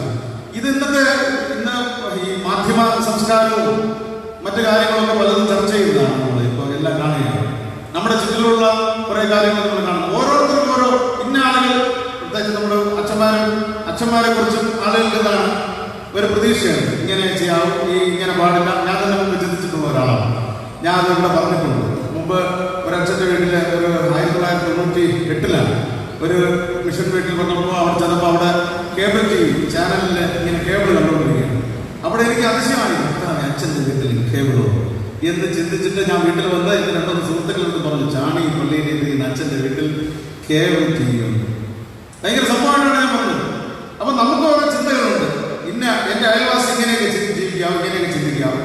എന്റെ ബന്ധുക്കൾ, അല്ലെങ്കിൽ എന്റെ ഭർത്താവ്, എന്റെ ഭാര്യ, അല്ലെങ്കിൽ എന്റെ അപ്പൻ, അമ്മ, എന്റെ മക്കൾ, ഇങ്ങനെ നമ്മൾ കുറെ ഇങ്ങനെ പാടുള്ളൂ എന്ന് ചിന്തിച്ചു വെച്ചിട്ടുണ്ട്. നമ്മളിപ്പോ മാധ്യമങ്ങളിൽ ചർച്ച ചെയ്തതാണ് ഈ മാധ്യമങ്ങളെ വെട്ടിച്ച് മന്ത്രി ചോദ്യം ചെയ്യുന്നത്. മാധ്യമങ്ങൾ വെട്ടിച്ച്, മാധ്യമങ്ങൾ എന്ത് പറയുകയാണ്? വിളിച്ചു മന്ത്രി എന്ത് ചെയ്യുകയാണ്? എന്നോട് പറഞ്ഞവരോട് ഞാൻ വിളിച്ചില്ല, ഞാൻ പോയിട്ടുണ്ട്. അപ്പൊ നമുക്ക് ഓരോ മതക്കെട്ടുകൾ, ഓരോ അതിർവരമ്പുകളും മാറ്റി ചെയ്തു. ആദ്യം രാവിലെ പറഞ്ഞാൽ ഇത് ശരിയല്ല, ഇത് തെറ്റാണ്. അവന് 5 മണിക്ക് വന്നവന് 1 വെള്ളിക്കാശ് കൊടുത്തത് തെറ്റാണ്. അപ്പോഴാണ് അവന്റെ ബുദ്ധിയെ, അവന്റെ അധമബുദ്ധിയെ, അവന്റെ തെറ്റായ ചിന്താഗതിയെ ഈ വീട്ടുടമസ്ഥൻ പറയുകയാണ്, നീ പറയുന്നത് ശരിയല്ല. നീ 1 വെള്ളിക്കാശിനാണ് ഒത്തത്. നിനക്കുള്ള 1 വെള്ളിക്കാശ് തന്നു. പക്ഷെ വൈകുന്നേരം വന്നവന് 1 വെള്ളിക്കാശ് കൊടുക്കാൻ എന്റെ ഇഷ്ടമാണ്. അത് നീ അല്ല തീരുമാനിക്കുന്നത്, ഞാനാണ് തീരുമാനിക്കുന്നത്. അത് ന്യായമാണ്, അത് എന്റെ ന്യായമാണ്. കാരണം അവനും എന്ത് ചെയ്യണം? ഇവിടെ പറഞ്ഞ വേറൊരു സംഗതി എന്താണ്? 6 മണിക്ക് വന്നവന്റെ വീട്ടും കഴിയണം, വീട്ടുകാര്യവും കഴിയണം. 5 മണിക്ക് വന്നവന്റെ വീട്ടുകാര്യവും നടക്കണം. അവന്റെ വീട്ടിലും മക്കൾക്കും കിട്ടേണ്ടത് കിട്ടണം. അവന്റെ വീട്ടിലും ഭക്ഷണം ഉണ്ടാകണം. അവന്റെ വീട്ടിലും സമൃദ്ധി നന്മ ഉണ്ടാകണം. ഈ ഒരു തുല്യതയാണ് ഇവിടെ ഈ വീട്ടുടമസ്ഥന്റെ കാര്യത്തിലൂടെ ദൈവം നൽകുന്നത്. അതായത് സ്വർഗരാജ്യത്തിൽ പ്രവേശിക്കുവാൻ, ദൈവരാജ്യത്തിന് അവകാശിയായി തീരുവാൻ നമ്മൾ പാരമ്പര്യം പറഞ്ഞിരിക്കുകയാണ്. ഞാനും പലപ്പോഴൊക്കെ പറയാറുള്ളതാണ്, പാരമ്പര്യം പറഞ്ഞിരുന്നിട്ട് കാര്യമല്ല. പാരമ്പര്യം പറഞ്ഞിരിക്കുമ്പോഴും ഒടുവിലും ഒടുവിലത്തെ മിനിറ്റിൽ മാനസാന്തരപ്പെട്ട കള്ളനും കുരിശിലെ കള്ളനും സ്വർഗരാജ്യത്തിന് അവകാശിയാണ്. ഇത് ദൈവത്തിന്റെ ഇഷ്ടമാണ് എന്ന് തിരിച്ചറിയാൻ അംഗീകരിക്കാൻ നമ്മൾ തയ്യാറാണ്. അപ്പോൾ ദൈവവചനം വായിക്കുകയും മനസ്സിലാക്കുകയും പ്രബോധിപ്പിക്കപ്പെടുകയും ചെയ്യുമ്പോൾ അതിനെ ശരിയായ രീതിയിൽ ന്യായമായി ഉൾക്കൊള്ളാൻ നമുക്ക് തയ്യാറാകണം. അബ്രഹാമും, വിശ്വാസികളുടെ പിതാവായ അബ്രഹാമും കുരിശിലെ കള്ളനും രണ്ടും സ്വർഗരാജ്യത്തിന് അവകാശികളാണ് എന്ന് നമ്മൾ തിരിച്ചറിയണം. ദൈവത്തിന്റെ സന്നിധിയിൽ ദൈവീക വചനങ്ങൾ കേട്ട് പ്രബോധനം സ്വീകരിച്ച് ദൈവത്തിൽ സംഘർഷം മാറി സമാധാനം സ്ഥാപിക്കുവാൻ ഇവിടെ ഈ വീട്ടുടമസ്ഥന് സാധിച്ചു. അവസാനമായി ചില കാര്യങ്ങൾ ഇവിടെ ഞാൻ സൂചിപ്പിക്കട്ടെ. കലഹ നിവാരണവും സമാധാനപരമായ അന്തരീക്ഷവും വളർച്ചയ്ക്ക് നിദാനമാണ്. കലഹ നിവാരണവും സമാധാന സ്ഥാപനവും വളർച്ചയ്ക്ക് നിദാനമാണ്. അപ്പോസ്തല പ്രവൃത്തികൾ 6-ാം അധ്യായം നമ്മൾ വായിച്ചേണ്ട ഭാഗത്തിൽ 6-ാം അധ്യായത്തിന്റെ 7-ാമത്തെ വാക്യം ശ്രദ്ധിക്കണം. ഈ അപ്പോസ്തലന്മാർ വന്ന് അവിടെയുള്ള പ്രശ്നങ്ങൾ തീർത്തു. പ്രശ്നങ്ങൾ തീർത്ത് അടുത്ത് സംഭവിച്ചതാണ് 7-ാം വാക്യത്തിലുണ്ട്. 3 വാക്യങ്ങളോടെ നമ്മൾ പ്രത്യേകം ആ വാക്കുകൾ ശ്രദ്ധിക്കണം. 1, 7-ാം വാക്യത്തിൽ ദൈവവചനം പരന്നു. ദൈവവചനം പരന്നത് വ്യാപിച്ചു എന്ന് പറഞ്ഞ വളർച്ചയാണ്. 2, യെരൂശലേമിൽ ശിഷ്യന്മാരുടെ എണ്ണം ഏറ്റവും പെരുകി. ശിഷ്യന്മാർ പെരുകി എന്ന് പറഞ്ഞാൽ വിശ്വാസികൾ ഒരുപാട് കൂടി. അടുത്ത് പുരോഹിതന്മാരിലും വലിയൊരു കൂട്ടം വിശ്വാസത്തിന് അധീനരാക്കിയിരുന്നു. വലിയൊരു കൂട്ടം. ഇവിടെ പുരോഹിതന്മാർ ഉദ്ദേശിക്കുന്നത് പുരോഹിതന്മാർ ക്രിസ്ത്യാനികളാണ്, അതായത് യഹൂദ പുരോഹിതന്മാർ. യഹൂദ പുരോഹിതന്മാരിലും ഒരു വലിയ കൂട്ടം ക്രിസ്ത്യാനികളായി മാറിയിരിക്കുന്നതാണ് ആദിമസഭയുടെ കാലഘട്ടത്തിലാണ്. അപ്പൊ അത്രയധികം ഉള്ള ഒരു വളർച്ച, ഒരു ചേഞ്ച്, ഒരു മാറ്റം, ഒരു പുരോഗതി സഭയ്ക്ക് ഉണ്ടായി. അപ്പൊ സഭ വളരുവാൻ, വിശ്വാസ സമൂഹം വളരുവാൻ, അനുഗ്രഹിക്കപ്പെടുവാൻ സമാധാന അന്തരീക്ഷം വളരെ പ്രധാനമാണ് എന്ന് നമ്മൾ മനസ്സിലാക്കണം. അബ്രഹാമിനും അങ്ങനെ തന്നെ. അബ്രഹാമിനും വീണ്ടും സമ്പത്തുണ്ടാകുന്നു, വീണ്ടും അനുഗ്രഹിക്കപ്പെടുന്നു. ഇവിടെ നേരത്തെ ആ വീട്ടുടമസ്ഥൻ തുല്യതയോടെ എല്ലാവരെയും സഹായിച്ചു. വീടും സഭയും സമൂഹവും എല്ലാം കലഹം മാറുമ്പോഴാണ്, പ്രശ്നങ്ങൾ മാറുമ്പോഴാണ് അവിടെ വളർച്ച ഉണ്ടാകുന്നത്, പുരോഗതി ഉണ്ടാകുന്നത്. ഒരു വീട്ടിലായാലും അങ്ങനെ തന്നെയാണ്. ആ വീട് നന്മയും അനുഗ്രഹവും വളർച്ചയും എന്നുള്ളത് എല്ലാവരുടെയും ഐക്യവും സ്നേഹവും സമാധാനപൂർവമായ ഒരു സമീപനവുമാണ്. 2003 നോബൽ സമ്മാന ജേതാവായ റിച്ചാർഡ് ഇ. സ്മാലിക് പറയുന്നത്, അദ്ദേഹം പറഞ്ഞത്, അടുത്ത 50 വർഷത്തിൽ ലോകം നേരിടുന്ന വലിയ 10 പ്രശ്നങ്ങളിൽ 6ാമത്തെ സ്ഥാനം യുദ്ധത്തിനാണ്. യുദ്ധം ഒരു വലിയ പ്രശ്നമാണ്. 2ാം ലോക മഹായുദ്ധത്തിൽ 72 ദശലക്ഷത്തിലധികം ആളുകളാണ് മരിച്ചത്. കഴിഞ്ഞ 10 വർഷത്തിനിടയിൽ ലോകരാജ്യങ്ങൾ പ്രതിരോധത്തിന് വേണ്ടി ചെലവഴിച്ചത്, ഓരോ വർഷവും ചെലവഴിക്കുന്ന തുക 50% വർദ്ധിച്ചതാണ്. ഓരോ വർഷവും 50% വർദ്ധിച്ചുള്ള തുകയാണ് പ്രതിരോധത്തിന് വേണ്ടി ചെലവാക്കുന്നത്. ഈ തുക എല്ലാം ഒരു കുറച്ച് ശതമാനം ഉണ്ടായിരുന്നെങ്കിൽ ലോകത്തിന്റെ ദാരിദ്ര്യം മാറ്റാനാണ്. അപ്പൊ അത്രയധികം ലോകത്തിന്റെ ദാരിദ്ര്യം മാറുന്നില്ല, പക്ഷെ പ്രതിരോധ മേഖലയ്ക്ക് വേണ്ടി ഒരുപാട് കോടികൾ ഇവിടെ മുടക്കുകയാണ്. ഇപ്പൊ നമ്മൾ കേൾക്കുന്നതാണ് ഇന്ത്യ ചൈന അതിർത്തി പ്രശ്നം. ഇപ്പോൾ കഴിഞ്ഞ 3 ദിവസം മുമ്പ് നമ്മുടെ കൊല്ലത്തുള്ള അനീഷ് തോമസ് എന്ന ഒരു ജവാൻ വീരമൃത്യു വരിച്ചു നമ്മൾ മനസ്സിലാക്കുകയാണ്. അപ്പൊ ഇപ്പോഴും അതിർത്തി പ്രശ്നം ഒരു വലിയ വിഷയമായി ഉണ്ടായിരിക്കുകയാണ്. മണ്ണിന് വേണ്ടി, ജലത്തിന് വേണ്ടി, വംശത്തിന്റെയും വർഗത്തിന്റെയും മതത്തിന്റെയും ജാതിയുടെയും ഒക്കെ പേരിൽ പ്രശ്നങ്ങൾ നടക്കുകയാണ്. ഭൂരിപക്ഷ ന്യൂനപക്ഷ പ്രശ്നങ്ങൾ നടക്കുന്നത് നമുക്കെല്ലാവർക്കും അറിയാം. അപ്പൊ ഇതിനെല്ലാം ഒരു പരിഹാരം പ്രബോധനത്തിലൂടെയും ത്യാഗത്തിലൂടെയും സ്നേഹത്തിലൂടെയും ഒക്കെ ആണ് ലഭിക്കുന്നത്. ശുശ്രൂഷ മനോഭാവത്തിലൂടെയാണ് ലഭിക്കുന്നത് എന്ന് നമ്മൾ തിരിച്ചറിയണം. കൽപ്പന ചൗള എന്ന ബഹിരാകാശ യാത്രിക തന്റെ യാത്ര കഴിഞ്ഞ് വന്നിട്ട് പറഞ്ഞത്, ഭൂമിയെ ആകാശത്ത് നിന്ന്, ബഹിരാകാശത്ത് നിന്ന് നോക്കുമ്പോൾ ഒരു കാര്യം നമുക്ക് ബോധ്യമാകും, ഏതെങ്കിലും ഒരു പ്രത്യേക സ്ഥലക്കാരനല്ല നമ്മള്, നമ്മുടേതാണ് ഈ ഭൂമി. ഈ ഭൂമി എല്ലാവരുടേതുമാണ് എന്നുള്ള ഒരു ചിന്ത. നാം എല്ലാവരും ഒന്നാണ്, നാം എല്ലാവരും സഹോദരങ്ങളാണ് എന്നുള്ള ബോധ്യമുണ്ടാകും.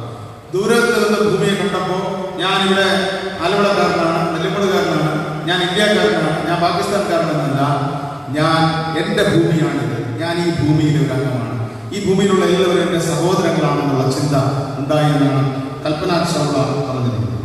മുൻ UNO ജനറൽ സെക്രട്ടറിയായ കോഫി അന്നൻ പറയുന്നത്, മനുഷ്യാവകാശങ്ങളെ മനസ്സിലാക്കുകയും സംരക്ഷിക്കുകയും ചെയ്യുന്ന അവസ്ഥ സംജാതമാകുമ്പോഴാണ് സമാധാനം യാഥാർത്ഥ്യമാകുന്നത്. മനുഷ്യാവകാശങ്ങളെ മനസ്സിലാക്കുകയും സംരക്ഷിക്കുകയും ചെയ്യുന്ന അവസ്ഥ സംജാതമാകുന്നത്. ആൽഫ്രഡ് നോബലാണ് നോബൽ സമ്മാനം ഏർപ്പെടുത്തിയത്. അദ്ദേഹം ഏർപ്പെടുത്തിയ 5 നോബൽ സമ്മാനങ്ങളിൽ ഒന്നാണ് സമാധാനത്തിനുള്ള നോബൽ സമ്മാനം. 1901 മുതൽ മിക്കവാറും എല്ലാ വർഷങ്ങളിലും സമാധാനത്തിനുള്ള നോബൽ സമ്മാനം അർഹതയുണ്ട്. അപ്പൊ അത്രയധികം പ്രാധാന്യമുള്ള ഒന്നാണ് സമാധാനം. യേശുക്രിസ്തു ജനിച്ചപ്പോ മാലാഖമാരുടെ ആദ്യത്തെ ഗാനം ഇതാണ്, അത്യുന്നതങ്ങളിൽ ദൈവത്തിന് മഹത്വം, ഭൂമിയിൽ ദൈവപ്രസാദമുള്ള മനുഷ്യർക്ക് സമാധാനം. സമാധാനം ആശംസിച്ചുകൊണ്ടാണ് ആദ്യത്തെ കാരൽ സോങ് വരുന്നത്. സങ്കീർത്തനം 34:14 പറയുന്നത്, സമാധാനം അന്വേഷിച്ച് പിന്തുടരുക, സമാധാനത്തെ അന്വേഷിച്ച് പിന്തുടരുക. മത്തായി 5:9 സമാധാനം ഉണ്ടാക്കുന്നവർ ഭാഗ്യവാന്മാർ, അവർ ദൈവത്തിന്റെ പുത്രന്മാർ എന്ന് വിളിക്കപ്പെടും. അപ്പം സമാധാനം ഉണ്ടാക്കുമ്പോഴാണ് നമ്മൾ ദൈവത്തിന്റെ മക്കളാകുന്നത്. ദൈവത്തിന്റെ മക്കൾക്കാണ് ദൈവരാജ്യത്തിന് അവകാശം എന്ന് നമ്മൾ തിരിച്ചറിയുക. യോഹന്നാൻ എഴുതിയ സുവിശേഷം 14:27 വാക്യത്തിൽ യേശു പറയുകയാണ്, എന്റെ സമാധാനം ഞാൻ നിങ്ങൾക്ക് തന്നേച്ചു വരുന്നു, ലോകം തരുന്നത് പോലെ അല്ല എന്നാണ്. ഗലാത്യ ലേഖനം 5:22-23 വാക്യങ്ങളിൽ ആത്മാവിന്റെ ഫലങ്ങളെ കുറിച്ച് പറയുന്നുണ്ട്. അവിടെ ആത്മാവിന്റെ ഫലമായ സ്നേഹത്തെ തുടർന്ന് പറയുന്ന ഒരു പ്രധാനപ്പെട്ട ഫലമാണ് സമാധാനം ഉണ്ടായിരിക്കുക എന്നുള്ളത്. യേശു പേടിച്ചിരുന്ന ശിഷ്യന്മാരോട് ഉയർത്തെഴുന്നേറ്റുന്ന ക്രിസ്തു പറയുന്നതാണ്, അടച്ചിരുന്ന വാതിലിന്റെ അകത്ത് നിന്നുകൊണ്ട് നടുവിൽ വന്നുകൊണ്ട് നിങ്ങൾക്ക് സമാധാനം എന്നാണ് ആശംസിക്കുന്നത്. മത്തായിയുടെ സുവിശേഷം 10-ാം അധ്യായം 12-13 വാക്യങ്ങളിൽ ഈ രണ്ട് ശിഷ്യന്മാരായ യേശു ശിഷ്യന്മാരെ അയച്ചപ്പോൾ നിങ്ങൾ ഏതെങ്കിലും വീട്ടിൽ ചെന്നിട്ട് വന്ദനം ചെയ്യണം, അവർ നിങ്ങളെ സ്വീകരിച്ചാൽ നിങ്ങളുടെ സമാധാനം അവർക്ക് ലഭിക്കുന്നു. നിങ്ങളുടെ സമാധാനം അവർക്ക് ലഭിക്കണം. തെസ്സലോനിക്ക ലേഖനം 5-ാം അധ്യായം 1 തെസ്സലോനിക്ക 13-ാം വാക്യത്തിൽ അവിടെ പറയുന്നു, തമ്മിൽ സമാധാനമായിരിപ്പിൻ. തമ്മിൽ സമാധാനമായിരിപ്പിൻ. റോമർ 12-18 അങ്ങനെ തന്നെയാണ്. 2 കൊരിന്ത്യർ 13-11 പറയുന്നത്, സ്നേഹത്തിന്റെയും സമാധാനത്തിന്റെയും ദൈവം നിങ്ങളോടുകൂടി ഇരിക്കുന്നതാണ് ഒരു ആശംസ വചനമാണ്. സ്നേഹത്തിന്റെയും സമാധാനത്തിന്റെയും ദൈവം നിങ്ങളോടുകൂടെ ഇരിക്കട്ടെ. ഈ അപ്പോസ്തലൻ പൗലോസ് അവരെ ആശംസിക്കുകയാണ്, ആശീർവദിക്കുകയാണ്, അനുഗ്രഹിക്കുകയാണ്. സമാധാനത്തിന്റെ ദൈവം നിങ്ങളോടുകൂടി ഇരിക്കട്ടെ. പ്രിയമുള്ളവരെ, ത്യാഗ മനോഭാവത്തോടുകൂടെ മാത്രമേ കലഹം മാറ്റി സമാധാനം സ്ഥാപിക്കാനായിട്ട് സാധിക്കും. അവിടെ ആരാധനയും പ്രാർത്ഥനയും പ്രബോധനവും ഒക്കെ പ്രധാനപ്പെട്ടതാണ്. ശുശ്രൂഷ മനോഭാവം നമ്മുടെ ജീവിതത്തിൽ ഉണ്ടാകണം. പ്രബോധിപ്പിക്കുവാൻ, ന്യായമായി നീതിയിൽ അധിഷ്ഠിതമായി ജീവിക്കുവാൻ നമ്മൾ ശ്രമിക്കുകയും മറ്റുള്ളവരെ അതിനായിട്ട് എടുക്കുകയും ചെയ്യുമ്പോഴാണ് സമാധാനം സാധ്യമാകുന്നത്. സമാധാന അന്തരീക്ഷമാണ് വളർച്ചയ്ക്ക് പ്രധാനം. അത് നമ്മുടെ കുടുംബത്തിനും നമ്മുടെ സഭയ്ക്കും സമൂഹത്തിനും ഒക്കെ അങ്ങനെ തന്നെയാണ്. ഈ കാലഘട്ടത്തിൽ മഹാരോഗങ്ങൾ നിറഞ്ഞ, പ്രതിസന്ധികൾ നിറഞ്ഞ ഈ കാലഘട്ടത്തിൽ സമാധാനത്തിനായിട്ടുള്ള പരിശ്രമം നമ്മുടെ ഭാഗത്തുണ്ടാകണം. അബ്രഹാം കാണിച്ചിരുന്ന ആരാധനയുടെയും പ്രാർത്ഥനയുടെയും മാതൃക നമ്മൾ സ്വീകരിക്കണം. ആരാധനയും പ്രാർത്ഥനയും നമ്മുടെ ജീവിതങ്ങളിലും നമ്മുടെ കുടുംബങ്ങളിലും ദേശത്തും സഭയിലും സമാധാനം സ്ഥാപിക്കുവാനും വളർച്ച. ഇവിടെ സമാധാന അന്തരീക്ഷം വന്ന പ്രാർത്ഥനയും ആരാധനയും ശക്തിപ്പെട്ടപ്പോൾ ആദിമസഭയിൽ വന്നെന്താണ്? ശിഷ്യന്മാർ കൂടി ദൈവവചനം പരന്നു ഒരു വളർച്ച ഉണ്ടാകുകയാണ്. നിശ്ചയമായി ഈ മഹാമാരിയുടെ പ്രതിസന്ധി നമ്മളെല്ലാവരെയും ദൈവത്തിലേക്ക് കൂടുതൽ അടുപ്പിച്ചു എന്നുള്ളതൊരു സംശയമില്ല. ഏകദേശം പേര് ദൈവത്തിനോട് അടുപ്പിച്ചു. കുറെ പേർക്ക് ഇതൊന്നും ആവശ്യമില്ല, ഇനി എങ്ങനെ ജീവിച്ചാലും കുഴപ്പമില്ല എന്ന് ചിന്തിക്കുന്നവരുമുണ്ട്, ഇല്ലാന്നല്ല. പക്ഷേ ദൈവത്തിലേക്ക് തിരിഞ്ഞവരുടെ നിലവിളിയും പ്രാർത്ഥനയും അവരുടെ കൂടുതലായിട്ടുള്ള ദൈവത്തോടുള്ള സമീപനവും നിശ്ചയമായി ഈ ലോകത്തിന് മാറ്റമുണ്ടാകും. ഇങ്ങനെയുള്ള പല ഘട്ടങ്ങളുമാണ് മനുഷ്യ സമൂഹത്തിന് പുതിയ പുതിയ ദിശാബോധം നൽകിയിട്ടുള്ളത്. അതുകൊണ്ട് നമ്മുടെ ഭവനങ്ങളിലും ആലയത്തിലും വിവിധ സ്ഥലങ്ങളിൽ നിന്നുള്ള പ്രാർത്ഥനയും ആരാധനയും ഒക്കെ നമ്മുടെ സമൂഹത്തിനും കുടുംബത്തിനും അനുഗ്രഹം നൽകും. അപ്രകാരം അനുഗ്രഹത്തോടും സമാധാനത്തോടും വസിച്ച് മുന്നേറുവാൻ ദൈവത്തിന്റെ പരിശുദ്ധാത്മാവിനാൽ നമ്മെ സഹായിച്ച് ശക്തിയിരിക്കുമാറാകട്ടെ. ആമേൻ. മധ്യസ്ഥ പ്രാർത്ഥനയ്ക്കായിട്ട് നമുക്കൊരുങ്ങാം. 384-ാമത്തെ ഗാനം ഒരു സമാധാനത്തെ കുറിച്ച് പ്രബോധിപ്പിക്കുന്ന ഒരു സന്ദേശ ഗാനമാണ്. 384-ാമത്തെ ഗാനം. ഇത് പ്രാർത്ഥനാ ഗാനമായി തന്നെ നമുക്ക് പാടി ദൈവത്തോട് പ്രാർത്ഥിക്കാം. 384-ാമത്തെ ഗാനത്തിന്റെ 1, 2, 6, 7 ചരണങ്ങൾ. 1, 2, 6, 7 ചരണങ്ങൾ. നമുക്കെല്ലാം മുട്ടുകുത്തി പ്രാർത്ഥിക്കാം. ആ സമയം പാടാൻ സാധിക്കുന്നവരൊക്കെ എല്ലാവരും പാടും.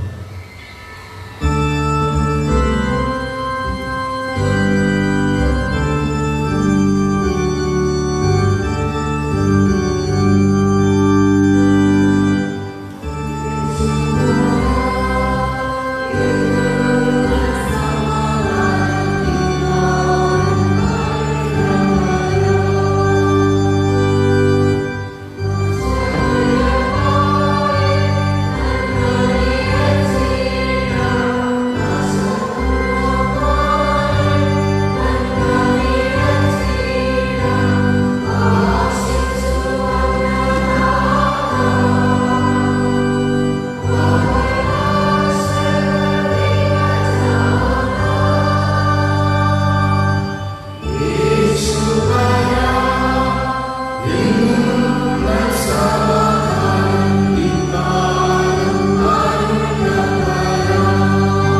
സമാധാനത്തിനായി പരിശ്രമിക്കുവാനും ആഹ്വാനം നൽകിയിരിക്കുന്ന ദൈവമേ, സ്വർഗ്ഗസ്ഥനായ കർത്താവേ, ഈ ലോകത്തിൽ പ്രശ്നങ്ങളും പ്രതിസന്ധികളും രോഗങ്ങളും വർദ്ധിച്ചുകൊണ്ടിരിക്കുമ്പോൾ സമാധാനത്തിനായി, സൗഖ്യത്തിനായി, അനുഗ്രഹത്തിനായി, മറ്റുള്ളവരുടെ നന്മയ്ക്കായി പ്രയത്നിക്കുവാനും പ്രാർത്ഥിക്കുവാനും അവിടുന്ന് ഞങ്ങളെ വിളിച്ച് വേർതിരിച്ചിരിക്കുന്ന മുഖാന്തരങ്ങളെ ഓർത്ത് ദൈവമേ, അങ്ങേക്ക് നന്ദിയും സ്തുതിയും സ്തോത്രവും അർപ്പിക്കുന്നു. Hallelujah, hallelujah. സ്തുതിക്കുന്ന കർത്താവേ, സ്തോത്രം സ്തോത്രം ചെയ്യുന്നു.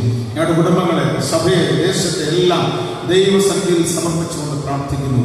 ഈ മഹാമാരി, ഈ കോവിഡ് മഹാമാരി ലോകത്തെ മുഴുവൻ അതിന്റെ ക്രമങ്ങളെല്ലാം മാറ്റിക്കൊണ്ടിരിക്കുമ്പോൾ, പ്രത്യേകിച്ച് ഞങ്ങളുടെ സംസ്ഥാനത്തിലും ജില്ലയിലും വളരെ കാര്യമായ രീതിയിൽ കർത്താവ് ഈ രോഗം വ്യാപിച്ചുകൊണ്ടിരിക്കുമ്പോൾ ഇതിന്റെ പരിഹാരത്തിനായി, ഇതിന്റെ സൗഖ്യത്തിനായി, ഇതിൽ നിന്നുള്ള വിടുതലിനായി ഞങ്ങൾ അവിടുത്തോട് പ്രാർത്ഥിക്കുന്നു. ഒരു സമാധാന അന്തരീക്ഷം ഞങ്ങൾക്ക് നൽകണമേ. സമാധാനപരമായ ഒരു അവസ്ഥ ഞങ്ങൾക്ക് നൽകണമേ. കലുഷിതമായ പ്രശ്നങ്ങൾ നിറഞ്ഞ, പ്രതിസന്ധി നിറഞ്ഞ ഈ അവസ്ഥകളെ അവിടുന്ന് മാറ്റി സമാധാനത്തിന്റെ ദൈവം ഞങ്ങളോടുകൂടെ വസിക്കണമേ എന്ന് ഞങ്ങൾ പ്രാർത്ഥിക്കുന്നു. ഹല്ലേലൂയ, സ്തോത്രം.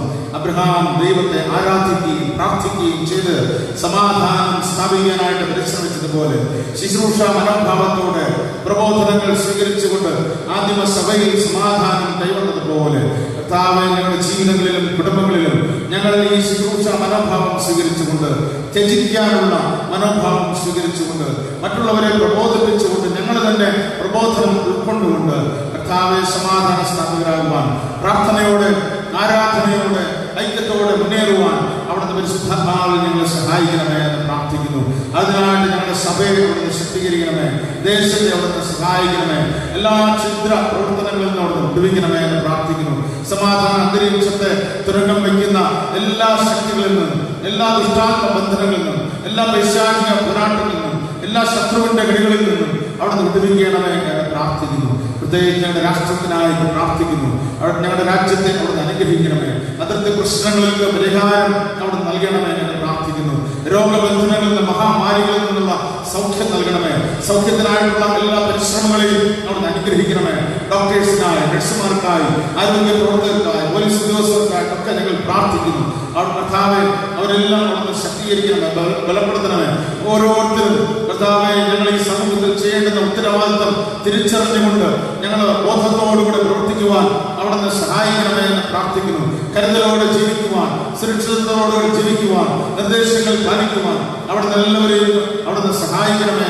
അതിനായിട്ട് ഞങ്ങൾ ഓരോരുത്തരെയും അവിടുത്തെ പരിശുദ്ധാത്മാവിൽ ശക്തീകരിക്കണമേ എന്ന് പ്രാർത്ഥിക്കുന്നത്. പ്രത്യേകിച്ച് ഞങ്ങളുടെ ജില്ലയിൽ, ഞങ്ങളുടെ ചുറ്റിലും ഈ രോഗവ്യാപന ശക്തികളിൽ നിന്ന് അവിടുന്ന് വിടുവിക്കണമേ എന്ന് പ്രാർത്ഥിക്കുന്നത്. അവിടുത്തെ സൗഖ്യത്തിന്റെ കാറ്റിനെ അയക്കണമേ. ഞങ്ങളുടെ ആലയത്തിനുള്ളിൽ പലരും ബലഹീനതയിലും പ്രയാസകരമായി കഴിയുകയാണല്ലോ. ദൈവം അവർക്ക് നൽകിയ സൗഖ്യത്തിനായിട്ട് സ്തോത്രം. അവിടുന്ന് തുടർന്ന് വിടുവിക്കണമേ, അവിടുന്ന് ശക്തീകരിക്കണമേ എന്ന് പ്രാർത്ഥിക്കുന്നു. സഭയ്ക്കായിട്ട് സ്തോത്രം, മഹായിടവയ്ക്കായിട്ട് സ്തോത്രം. എല്ലാ വിശ്വാസികളെയും ദൈവങ്ങളിൽ സമർപ്പിക്കുന്നു. ഞങ്ങളുടെ തിരുമേനിക്കായിട്ട് പ്രാർത്ഥിക്കുന്നു. മഹായുടെ നേതൃത്വത്തിനായിട്ട് പ്രാർത്ഥിക്കുന്നു. സുവിശേഷ പ്രവർത്തനങ്ങളെ ദൈവങ്ങളിൽ സമർപ്പിക്കുന്നു. എല്ലാ മിഷന്മാരെയും, മിഷൻ ഫീൽഡുകളെയും അവിടുന്ന് അനുഗ്രഹിക്കണമേ എന്ന് പ്രാർത്ഥിക്കുന്നു. കർത്താവിനെ കൃപ പകരണമേ. ഈ ദേശത്തെ അവിടുന്ന് അനുഗ്രഹിക്കണമേ എന്ന് പ്രാർത്ഥിക്കുന്നു. അവിടുത്തെ ശബ്ദം കേട്ട് എല്ലാവരും അനുഗ്രഹിതരാകുവാൻ അവിടുന്ന് സഹായിക്കണമേ എന്ന് പ്രാർത്ഥിക്കുന്നു. പ്രത്യേകിച്ച് ഞങ്ങളുടെ ആലയത്തിനായിട്ട് സ്തോത്രം കർത്താവേ. ആലയത്തിലെ വിവിധമായ കമ്മിറ്റികളെയും പ്രവർത്തനങ്ങളെയും സംഘടനകളെയും നേതൃത്വങ്ങളെയും അവിടുന്ന് അനുഗ്രഹിക്കണമേ. ഈ കാലഘട്ടത്തിൽ പല കാര്യങ്ങളിലും പരിമിതികൾ നേരിട്ടിരിക്കുന്നുവെങ്കിലും വചനത്തിൽ ആശ്രയിച്ചുകൊണ്ട് മുന്നേറുവാൻ എല്ലാവരെയും അവിടുന്ന് സഹായിക്കണമേ, അവിടുന്ന് ശക്തീകരിക്കണമേ എന്ന് പ്രാർത്ഥിക്കുന്നു. സഭയുടെ വികസന പ്രവർത്തനങ്ങൾ, കാര്യാദികളെല്ലാം അനുഗ്രഹമാകുവാൻ അവിടുന്ന് കൃപ ചെയ്യണമേ. പുതുവഴികളെ അവിടുന്ന് തുറന്നു നൽകണമേ എന്ന് ഞങ്ങൾ പ്രാർത്ഥിക്കുന്നു. സഭയിലെ എല്ലാ കമ്മിറ്റികളെയും അനുഗ്രഹിക്കണമേ എന്ന് പ്രാർത്ഥിക്കുന്നു. പ്രത്യേകിച്ച് എല്ലാ കുടുംബങ്ങൾക്കായിട്ട് ഞങ്ങൾ പ്രാർത്ഥിക്കുന്നതാണ്. കുടുംബങ്ങളെ അവിടുന്ന് അനുഗ്രഹിക്കണമേ. മാതാപിതാക്കളെ അവിടുന്ന് ബലപ്പെടുത്തണമേ. വാർദ്ധക്യത്തിലായിരിക്കുന്നവരെ ശക്തീകരിക്കണമേ. ദീർഘായുസ് കൊണ്ട് നിറയ്ക്കണമേ. യുവജനങ്ങളെ അവിടുന്ന് അനുഗ്രഹിക്കണമേ. ദൈവോന്മുഖമായി ജീവിക്കുവാൻ അവിടുന്ന് സഹായിക്കണമേ. ആരാധനാ സ്വഭാവമുള്ളവരായി ജീവിക്കുവാൻ അവിടുന്ന് സഹായിക്കണമേ എന്ന് പ്രാർത്ഥിക്കുന്നു. അപ്രകാരം തന്നെ കർത്താവിനെ, കുഞ്ഞുങ്ങളെ, വിദ്യാർത്ഥികളെ എല്ലാം ദൈവങ്ങളിൽ സമർപ്പിക്കുന്നു. പ്രത്യേകിച്ച് അഡ്മിഷനുകൾക്കായിട്ട് ഒരുങ്ങുന്ന പ്രിയമക്കൾക്കായിട്ട് പ്രാർത്ഥിക്കുന്നു. ഉചിതമായ അഡ്മിഷനുകൾ ലഭിക്കുവാൻ, അതവരുടെ ജീവിതത്തിലും ഭാവിക്കും ഏറ്റവും അനുഗ്രഹമാകുവാൻ അവിടുന്ന് സഹായിക്കണമേ, അവിടുന്ന് അനുഗ്രഹിക്കണമേ എന്ന് പ്രാർത്ഥിക്കുന്നു. ആഗ്രഹിക്കുന്ന തലങ്ങളിൽ എത്തിച്ചേരുവാൻ, അവരുടെ ഭാവി അനുഗ്രഹിക്കപ്പെടുവാൻ അവിടുന്ന് സഹായിക്കണമേ എന്ന് പ്രാർത്ഥിക്കുന്നു. പരീക്ഷകൾക്കായി, ടെസ്റ്റുകൾക്കായി ഒരുങ്ങുന്ന പ്രിയമക്കളെ അവിടുന്ന് അനുഗ്രഹിക്കുകയും ശക്തീകരിക്കുകയും ചെയ്യണമേ. 10ാം ക്ലാസ്, +2 ക്ലാസ്സുകളിൽ പഠിക്കുന്ന പ്രിയമക്കളെ പ്രത്യേകം നിങ്ങൾ ഓർത്ത് പ്രാർത്ഥിക്കുന്നു. അവിടുത്തെ അനുഗ്രഹവും കൃപയും പകരണമേ. കർത്താവ് ജോലിക്കായി പ്രാർത്ഥിച്ചു കഴിഞ്ഞ അനേകരുണ്ട്. അവിടുത്തെ കൃപ പകരണ കർത്താവ് നല്ല ജോലികളിൽ പ്രവേശിച്ച് ദൈവത്തെ ബന്ധപ്പെടുത്തുവാൻ അവിടുന്ന് സഹായിക്കണമേ. അവിടെ ഒത്തിരി ജീവിതങ്ങൾ അവിടുന്ന് അനുഗ്രഹിച്ച് നൽകണമേ എന്ന് പ്രാർത്ഥിക്കുന്നതാണ്. ദൈവത്തിന്റെ കൃപ പകരണമേ, ശക്തീകരിക്കണമേ. കുടുംബജീവിതത്തിനായി പ്രാർത്ഥിച്ചു കഴിയുന്നവരെ ദൈവങ്ങളിൽ സമർപ്പിക്കുന്നു. തക്കതായ തുടങ്ങൾ ലഭിച്ച് അനുഗ്രഹിക്കപ്പെട്ട കുടുംബജീവിതങ്ങളിൽ പ്രവേശിച്ച് ദൈവത്തെ ബന്ധപ്പെടുത്തുവാൻ അവിടുന്ന് സഹായിക്കുകയും അനുഗ്രഹിക്കുകയും ചെയ്യണമേ എന്ന് പ്രാർത്ഥിക്കുന്നു. എല്ലാ കുടുംബങ്ങളെയും അനുഗ്രഹിക്കുന്ന കർത്താവ് കുടുംബങ്ങളുടെ ഉപജീവന മാർഗങ്ങള്, അധ്വാനങ്ങള്, കാർഷികങ്ങള്, മൃഗസമ്പത്തുകള്, പ്രവചാനങ്ങള്, ബിസിനസ് മേഖലകള് അവിടുന്ന് അനുഗ്രഹിക്കുന്ന കർത്താവ് അവിടെ ബിസിനസ്സുകളും തൊഴിൽ മേഖലകളും എല്ലാം അനുഗ്രഹിക്കപ്പെട്ട് ദൈവകൃപയാൽ നിറയപ്പെടുവാൻ അനവധി നന്മകളാൽ നിറയപ്പെടുവാൻ എല്ലാ കുടുംബങ്ങളെയും അവിടുന്ന് സഹായിക്കണമേ. വിവിധ അധ്വാന മേഖലകളെയും ബിസിനസ്സുകളെയും അനുഗ്രഹിക്കണമേ. നിർമ്മാണ പ്രവർത്തന മേഖലകളെ അനുഗ്രഹിക്കണമേ എന്ന് പ്രാർത്ഥിക്കുന്നു. ദൈവത്തിന്റെ കൃപാസാന്നിധ്യത്തിൽ ഉണ്ടായിരിക്കണമേ. ഒരു ഭവനത്തിനായിട്ട് പ്രാർത്ഥനയോടെ പണിയെടുക്കുന്ന പ്രിയമക്കളെ അവിടുന്ന് അനുഗ്രഹിക്കണമേ എന്ന് പ്രാർത്ഥിക്കുന്നു. അടുത്ത കൃപയും അനുഗ്രഹവും പ്രിയമക്കളുടെ ജീവിതങ്ങളിൽ അവിടുന്ന് പകരണമേ എന്ന് പ്രാർത്ഥിക്കുന്ന എല്ലാ കുടുംബങ്ങളെയും അവിടുന്ന് അനുഗ്രഹിക്കണമേ. എല്ലാ വ്യക്തി ജീവിതങ്ങളെയും അനുഗ്രഹിക്കണമേ എന്ന് പ്രാർത്ഥിക്കുന്നു. രോഗികളായിരിക്കുന്ന പ്രിയപ്പെട്ടവർക്ക് അവിടുന്ന് സൗഖ്യം നൽകണമേ എന്ന് പ്രാർത്ഥിക്കുന്നു. പ്രിയ സഹോദരനോട് പ്രാർത്ഥിക്കുന്നു. ശാരീരികമായ പ്രയാസങ്ങളിൽ നിന്നും രോഗങ്ങളിൽ നിന്നും കർത്താവയോട് വിടുവിക്കണമേ. പരിപൂർണമായ സൗഖ്യം നൽകി അവിടുന്ന് ശക്തീകരിക്കുകയും ബലപ്പെടുത്തുകയും ചെയ്യണമേ എന്ന് പ്രാർത്ഥിക്കുന്നു. ശുഭസ്യ പ്രിയ സഹോദരനായിട്ട് പ്രാർത്ഥിക്കുന്നു. വരെയുള്ള പ്രയാസങ്ങളിൽ നിന്നും മറ്റു ദോഷങ്ങളിൽ നിന്നും അവിടുന്ന് വിടുവിക്കുകയും സൗഖ്യത്തോടെ അവിടുന്ന് പരിപാലിക്കുകയും അനുഗ്രഹിക്കുകയും ചെയ്യണമേ എന്ന് പ്രാർത്ഥിക്കുന്നു. ദൈവമായ കർത്താവെ ഷർമ്മ ഉരുട്ടബലം എന്ന പ്രിയ സഹോദരിക്കായിട്ട് പ്രാർത്ഥിക്കുന്നു. ദൈവത്തിൽ നിന്നുള്ള അത്ഭുതവും അനുഗ്രഹവും സൗഖ്യം പ്രാപിച്ച് ദൈവത്തെ ബോധപ്പെടുത്തുവാൻ അവിടുന്ന് സഹായിക്കുകയും അനുഗ്രഹിക്കുകയും ചെയ്യണമേ. പലവിധമായ ഭാരതത്തിലെ പ്രയാസമായിരിക്കുന്ന എല്ലാവരെയും അവിടുന്ന് അനുഗ്രഹിക്കുന്ന കർത്താവെ അവിടുന്ന് വിടുവിക്കുകയും ശക്തീകരിക്കുകയും ചെയ്യണമേ. ദൈവികമായ കൃപയും സമാധാനവും അനുഗ്രഹവും എല്ലാ ജീവിതങ്ങളിലും അവിടുന്ന് പകരണമേ എന്ന് പ്രാർത്ഥിക്കുന്നു. യേശുവിലൂടെയുള്ള സൗഖ്യവും സമാധാനവും പ്രാപിച്ച് ദൈവത്തെ ബോധപ്പെടുത്തുവാൻ അവിടുന്ന് കൃപ ചെയ്യണമേ. ആരാധനയുടെ ശേഷ സമയത്തും തിരു സാന്നിധ്യം അവിടുന്ന് പകരണമേ. അവിടുത്തെ കൃപയിൽ ഞങ്ങളെ സൂക്ഷിക്കണമേ. മാനവ മഹത്വം വീഴ്ചയുമെല്ലാം അവിടുത്തേക്ക് തരുന്നു. യേശു ക്രിസ്തുവിന്റെ അധികാരമുള്ള നാമത്തിൽ തന്നെ ആമേൻ. സ്വർഗ്ഗസ്ഥനായ ഞങ്ങളുടെ പിതാവേ, തിരുനാമം വിശുദ്ധീകരിക്കപ്പെടണമേ. തിരുരാജ്യം വരണമേ. തിരുവിഷ്ടം സ്വർഗ്ഗത്തിലെ പോലെ ഭൂമിയിലും ആകണമേ. ഞങ്ങൾക്ക് ആവശ്യമുള്ള ആഹാരം കൊണ്ടു തരണമേ. ഞങ്ങളുടെ കാരോട് ക്ഷമിച്ചിരിക്കുന്നത് പോലെ ഞങ്ങളുടെ കടങ്ങളെ ഞങ്ങളോടും ക്ഷമിക്കണമേ. ഞങ്ങളുടെ പരീക്ഷയിൽ കൃതാദൃഷ്ടങ്ങളും കുറിക്കണമേ. രാജ്യവും ശക്തിയും മഹത്വവും എന്നേക്കും അങ്ങേക്കുള്ളതല്ലോ. ആമേൻ. ഇപ്പോൾ സ്പെഷ്യൽ ഗാനം നിലവിലുമ്പോൾ സ്തോത്ര കാഴ്ച സമർപ്പിക്കാവുന്നതാണ്. വേഗത്തിൽ തന്നെ ആരംഭത്തിൽ തന്നെ സ്തോത്ര കാഴ്ച സമർപ്പിച്ച് എല്ലാവരും സാധിക്കും.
സ്തോത്ര കാഴ്ചകളെ ഓർത്ത് നമ്മെ തന്നെ സമർപ്പിച്ച് നമുക്ക് പ്രാർത്ഥിക്കാം.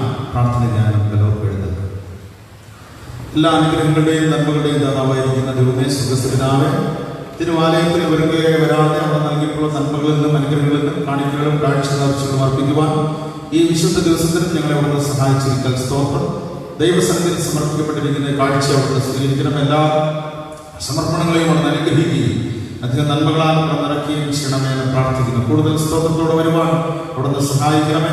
മാസവരി സ്തോത്രാർപ്പണത്തിനായിട്ട് പ്രാർത്ഥിക്കുന്നു. സഭാവികസന കാണിക്കകൾക്കായിട്ട് സ്തോത്രം അർപ്പിക്കുന്നു. പ്രത്യേക ലേലത്തിന് വേണ്ടി സമർപ്പിക്കപ്പെട്ടിരിക്കുന്ന സാധനങ്ങളെയും പ്രത്യേക കാഴ്ചകളെയും അവിടുന്ന് നേർച്ചകളെയും സ്വീകരിക്കണമേ എന്ന് പ്രാർത്ഥിക്കുന്നു. അധികം നന്മകളാൽ എല്ലാവരെയും നിറയ്ക്കുകയും അനുഗ്രഹിക്കുകയും ചെയ്യണം. പ്രത്യേക നേർച്ചകൾ സമർപ്പിച്ചിരിക്കുന്ന പ്രിയപ്പെട്ടവർക്കായിട്ട് സ്തോത്രം അർപ്പിക്കുന്നു. കർത്താവിന്റെ കൃപയും അനുഗ്രഹവും അവരുടെ ജീവിതത്തിൽ അവിടുന്ന് പകരണമേ എന്ന് പ്രാർത്ഥിക്കുന്നു. അബി എം രാജ്, ഫേബ ജോൺസൺ എന്നീ പ്രിയപ്പെട്ടവരെ ദൈവകരങ്ങളിൽ സമർപ്പിച്ച് പ്രാർത്ഥിക്കുന്നു. ദൈവത്തിന്റെ കൃപയും അനുഗ്രഹവും അവിടുന്ന് പകരുകയും അവിടുത്തെ നന്മകൾ പ്രാപിച്ച് ദൈവത്തെ മഹത്വപ്പെടുത്തുവാൻ തുടർന്നും സഹായിക്കുകയും ചെയ്യണമേ എന്ന് പ്രാർത്ഥിക്കുന്നു. എന്നാർ മോഹൻദാസ് കാർത്തികായിട്ട് ഞാൻ പ്രാർത്ഥിക്കുന്നു. അനുഗ്രഹിക്കുകയും കൃപയിൽ സൂക്ഷിക്കുകയും ചെയ്യണമേ. ശ്രീ സത്യൻ കൊട്ടറക്കോളത്തിനായിട്ട് പ്രാർത്ഥിക്കുന്നു. മിലൻ മെറിൻ ഗ്രാമീണക്കായിട്ട് പ്രാർത്ഥിക്കുന്നു. ജിജി ബി ജോസ് ബിബിൻ നിവാസിനായിട്ട് പ്രാർത്ഥിക്കുന്നു. മണിയൻ കരിപ്പിലാവലക്കായിട്ട് പ്രാർത്ഥിക്കുന്നു. അവരുടെയൊക്കെ വിവിധമായ ആവശ്യങ്ങളുടെ മധ്യത്തിൽ അവിടെ കൂടിയിരിക്കുകയും അവരുടെ രോഗങ്ങളിൽ നിന്ന് സൗഖ്യമാക്കുകയും അവിടെ പ്രാർത്ഥനാ വിഷയങ്ങളുടെ മേൽ ദൈവത്തിന്റെ കൃപ വരികയും ചെയ്തു. എല്ലാ പ്രിയമക്കളെയും അനുഗ്രഹിക്കണമേ. തുടർന്നും ആരോഗ്യത്തോടും സൗഖ്യത്തോടും ദീർഘായുസോടും അവിടുന്ന് പരിപാലിക്കുകയും ചെയ്യണമെന്ന് പ്രാർത്ഥിക്കുന്നു. സഭയുടെ പ്രാർത്ഥന ആവശ്യപ്പെട്ടിരിക്കുന്ന സുജിത് ദീപ്തി ആൻഡേവിനായിട്ട് പ്രാർത്ഥിക്കുന്നു. പ്രിയ കുടുംബത്തെ അവിടുന്ന് അനുഗ്രഹിക്കുകയും അവിടുത്തെ കൃപയിൽ സൂക്ഷിക്കുകയും ചെയ്യണം. എല്ലാവിധമായ നന്മകളും അനുഗ്രഹങ്ങളും പ്രാപിച്ച് ദൈവത്തെ മഹത്വപ്പെടുത്തുവാൻ സഹായിക്കുന്നു. ദശാംശ കാണിക്കുന്ന അജയദാസ് വിജി ഭവനായിട്ട് പ്രാർത്ഥിക്കുന്നു. അവരുടെ സമർപ്പണത്തെ അവിടുന്ന് സ്വീകരിക്കണമേ. അവിടെ ഉപജീവനമാർഗങ്ങളെ അനുഗ്രഹിക്കണമേ. കുടുംബത്തെ അനുഗ്രഹിക്കണമേ. ദൈവസന്നിധിയിൽ സമർപ്പിക്കപ്പെട്ടത് കൂടുതൽ നന്മയാകുവാൻ അവിടുന്ന് കൃപ ചെയ്യണമേ എന്ന് പ്രാർത്ഥിക്കുന്നു. കുടുംബ കാണിക്കാൻ സമർപ്പിച്ചിരിക്കുന്ന ജോലിനായിട്ട് പ്രാർത്ഥിക്കുന്നു. കുടുംബത്തെ അവിടുന്ന് അനുഗ്രഹിക്കണമേ. ശുശ്രൂഷകളെ അനുഗ്രഹിക്കണമേ. പ്രാർത്ഥനാ വിഷയങ്ങളുടെ മേൽ ദൈവത്തിന്റെ കൃപയും നന്മകളും പകർന്ന് അനുഗ്രഹിക്കണമേ എന്ന് പ്രാർത്ഥിക്കുന്നു. മിഷണറി പ്രവർത്തനത്തിനായിട്ട് ഞങ്ങൾ പ്രാർത്ഥിക്കുന്നു. പ്രത്യേകിച്ച് അതിനുവേണ്ടി പ്രത്യേകം സമർപ്പിക്കപ്പെട്ടിരിക്കുന്ന പ്രിയ മക്കളെ അവിടുന്ന് അനുഗ്രഹിക്കണമേ. ശ്രീ ആർ മധുകുമാർ എം.എസ്. നിവാസനായിട്ട് പ്രാർത്ഥിക്കുന്നു. ശ്രീ ബി പീറ്റർ ശോഭാലയത്തിനായിട്ട് പ്രാർത്ഥിക്കുന്നു. സുവിശേഷ പ്രവർത്തനത്തിന് വേണ്ടി കരുതുവാനും ചെലവിടുവാനും പ്രിയമക്കളെ അവിടുന്ന് സഹായിച്ചിരിക്കുന്നവരും അവിടെ സമർപ്പണത്തെ സ്വീകരിക്കുകയും അധികമായി അനുഗ്രഹിക്കുകയും ചെയ്യണമേ. ഞങ്ങളുടെ മിഷണറിക്കായിട്ട് മിഷൻ കുടുംബത്തിനായിട്ടും പ്രവർത്തനങ്ങൾക്കായിട്ട് പ്രാർത്ഥിക്കുന്നു. ദൈവത്തിന്റെ കൃപ പ്രകടനമെന്ന് അപേക്ഷിക്കുന്നു. ജന്മനാൾ കാണികളൊക്കെ ചെയ്യുന്ന പ്രിയപ്പെട്ടവരെ ദൈവങ്ങളിൽ സമർപ്പിക്കുന്നു. ആൽബിൻ എസ് മാങ്കുട്ടത്തെ വീട് നേക്കിര, Joy Mohan Karthika, Stephen Soundararaj noble cottage, Ebin S Chandran Ethan എന്നീ പ്രിയപ്പെട്ടവരെ ഓർക്കുന്നു. അവർ പ്രവേശിച്ചിരിക്കുന്ന പുതിയ വയസ്സിനെ അവിടെ അനുഗ്രഹിക്കണമേ. ദീർഘായുസ്സുകൊണ്ട് തൃപ്തി വരുത്തുന്ന ദൈവത്തിന്റെ കൃപ പ്രാപിച്ച് മുന്നേറുവാൻ തുടർന്നും അവിടുന്ന് സഹായിക്കണമേ എന്ന് പ്രാർത്ഥിക്കുന്നു. പുതിയ വയസ്സിൽ പുതിയ നന്മകളാൽ നിറയ്ക്കണമേ. വിവാഹ വാർഷിക സ്തോത്ര കാഴ്ചകൾ സമർപ്പിച്ചിരിക്കുന്ന പ്രിയ കുടുംബങ്ങൾക്കായിട്ട് സ്തോത്രം. ബിബിൻ എസ് എസ്, ബിജി ബിബിൻ ബദസ്തായിട്ട് പ്രാർത്ഥിക്കുന്നു. ശ്രീ ചന്ദ്രൻ ജി ആൻഡ് സജി ചന്ദ്രൻ ഏതനായിട്ട് പ്രാർത്ഥിക്കുന്നു. ശ്രീ ദാസൻ കെ ആൻഡ് പ്രമിളകുമാരി പ്രേമിക്കനായിട്ട് പ്രാർത്ഥിക്കുന്നു. അവരുടെ കുടുംബജീവിതത്തിലെ പുതിയ വർഷത്തെ അനുഗ്രഹിക്കണമേ. കഴിഞ്ഞ നാളുകളിൽ നടത്തിയ കർത്താവ് തുടർന്നും അനുഗ്രഹിക്കുകയും ദീർഘവർഷങ്ങൾ ഒരുമിച്ച് വസിച്ച കുടുംബജീവിതത്തിന്റെ നന്മകളും തലമുറകളുടെ അനുഗ്രഹങ്ങളും കണ്ട് ദൈവത്തെ മഹത്വപ്പെടുത്തുവാൻ അവിടുന്ന് സഹായിക്കുന്നു. ഞങ്ങളുടെ വിവിധമായ സമർപ്പണങ്ങളെയും അപേക്ഷകളെയും കേട്ട് എല്ലാ പ്രിയമക്കളെയും അനുഗ്രഹിക്കണമെന്ന് യേശുവിൻ നാമത്തിൽ അപേക്ഷിക്കുന്നു. കേൾക്കണം പ്രിയ പിതാവേ. ആമേൻ. പിതാവിന്റെയും പുത്രന്റെയും പരിശുദ്ധാത്മാവിന്റെയും നാമത്തിൽ തന്നെ ആമേൻ.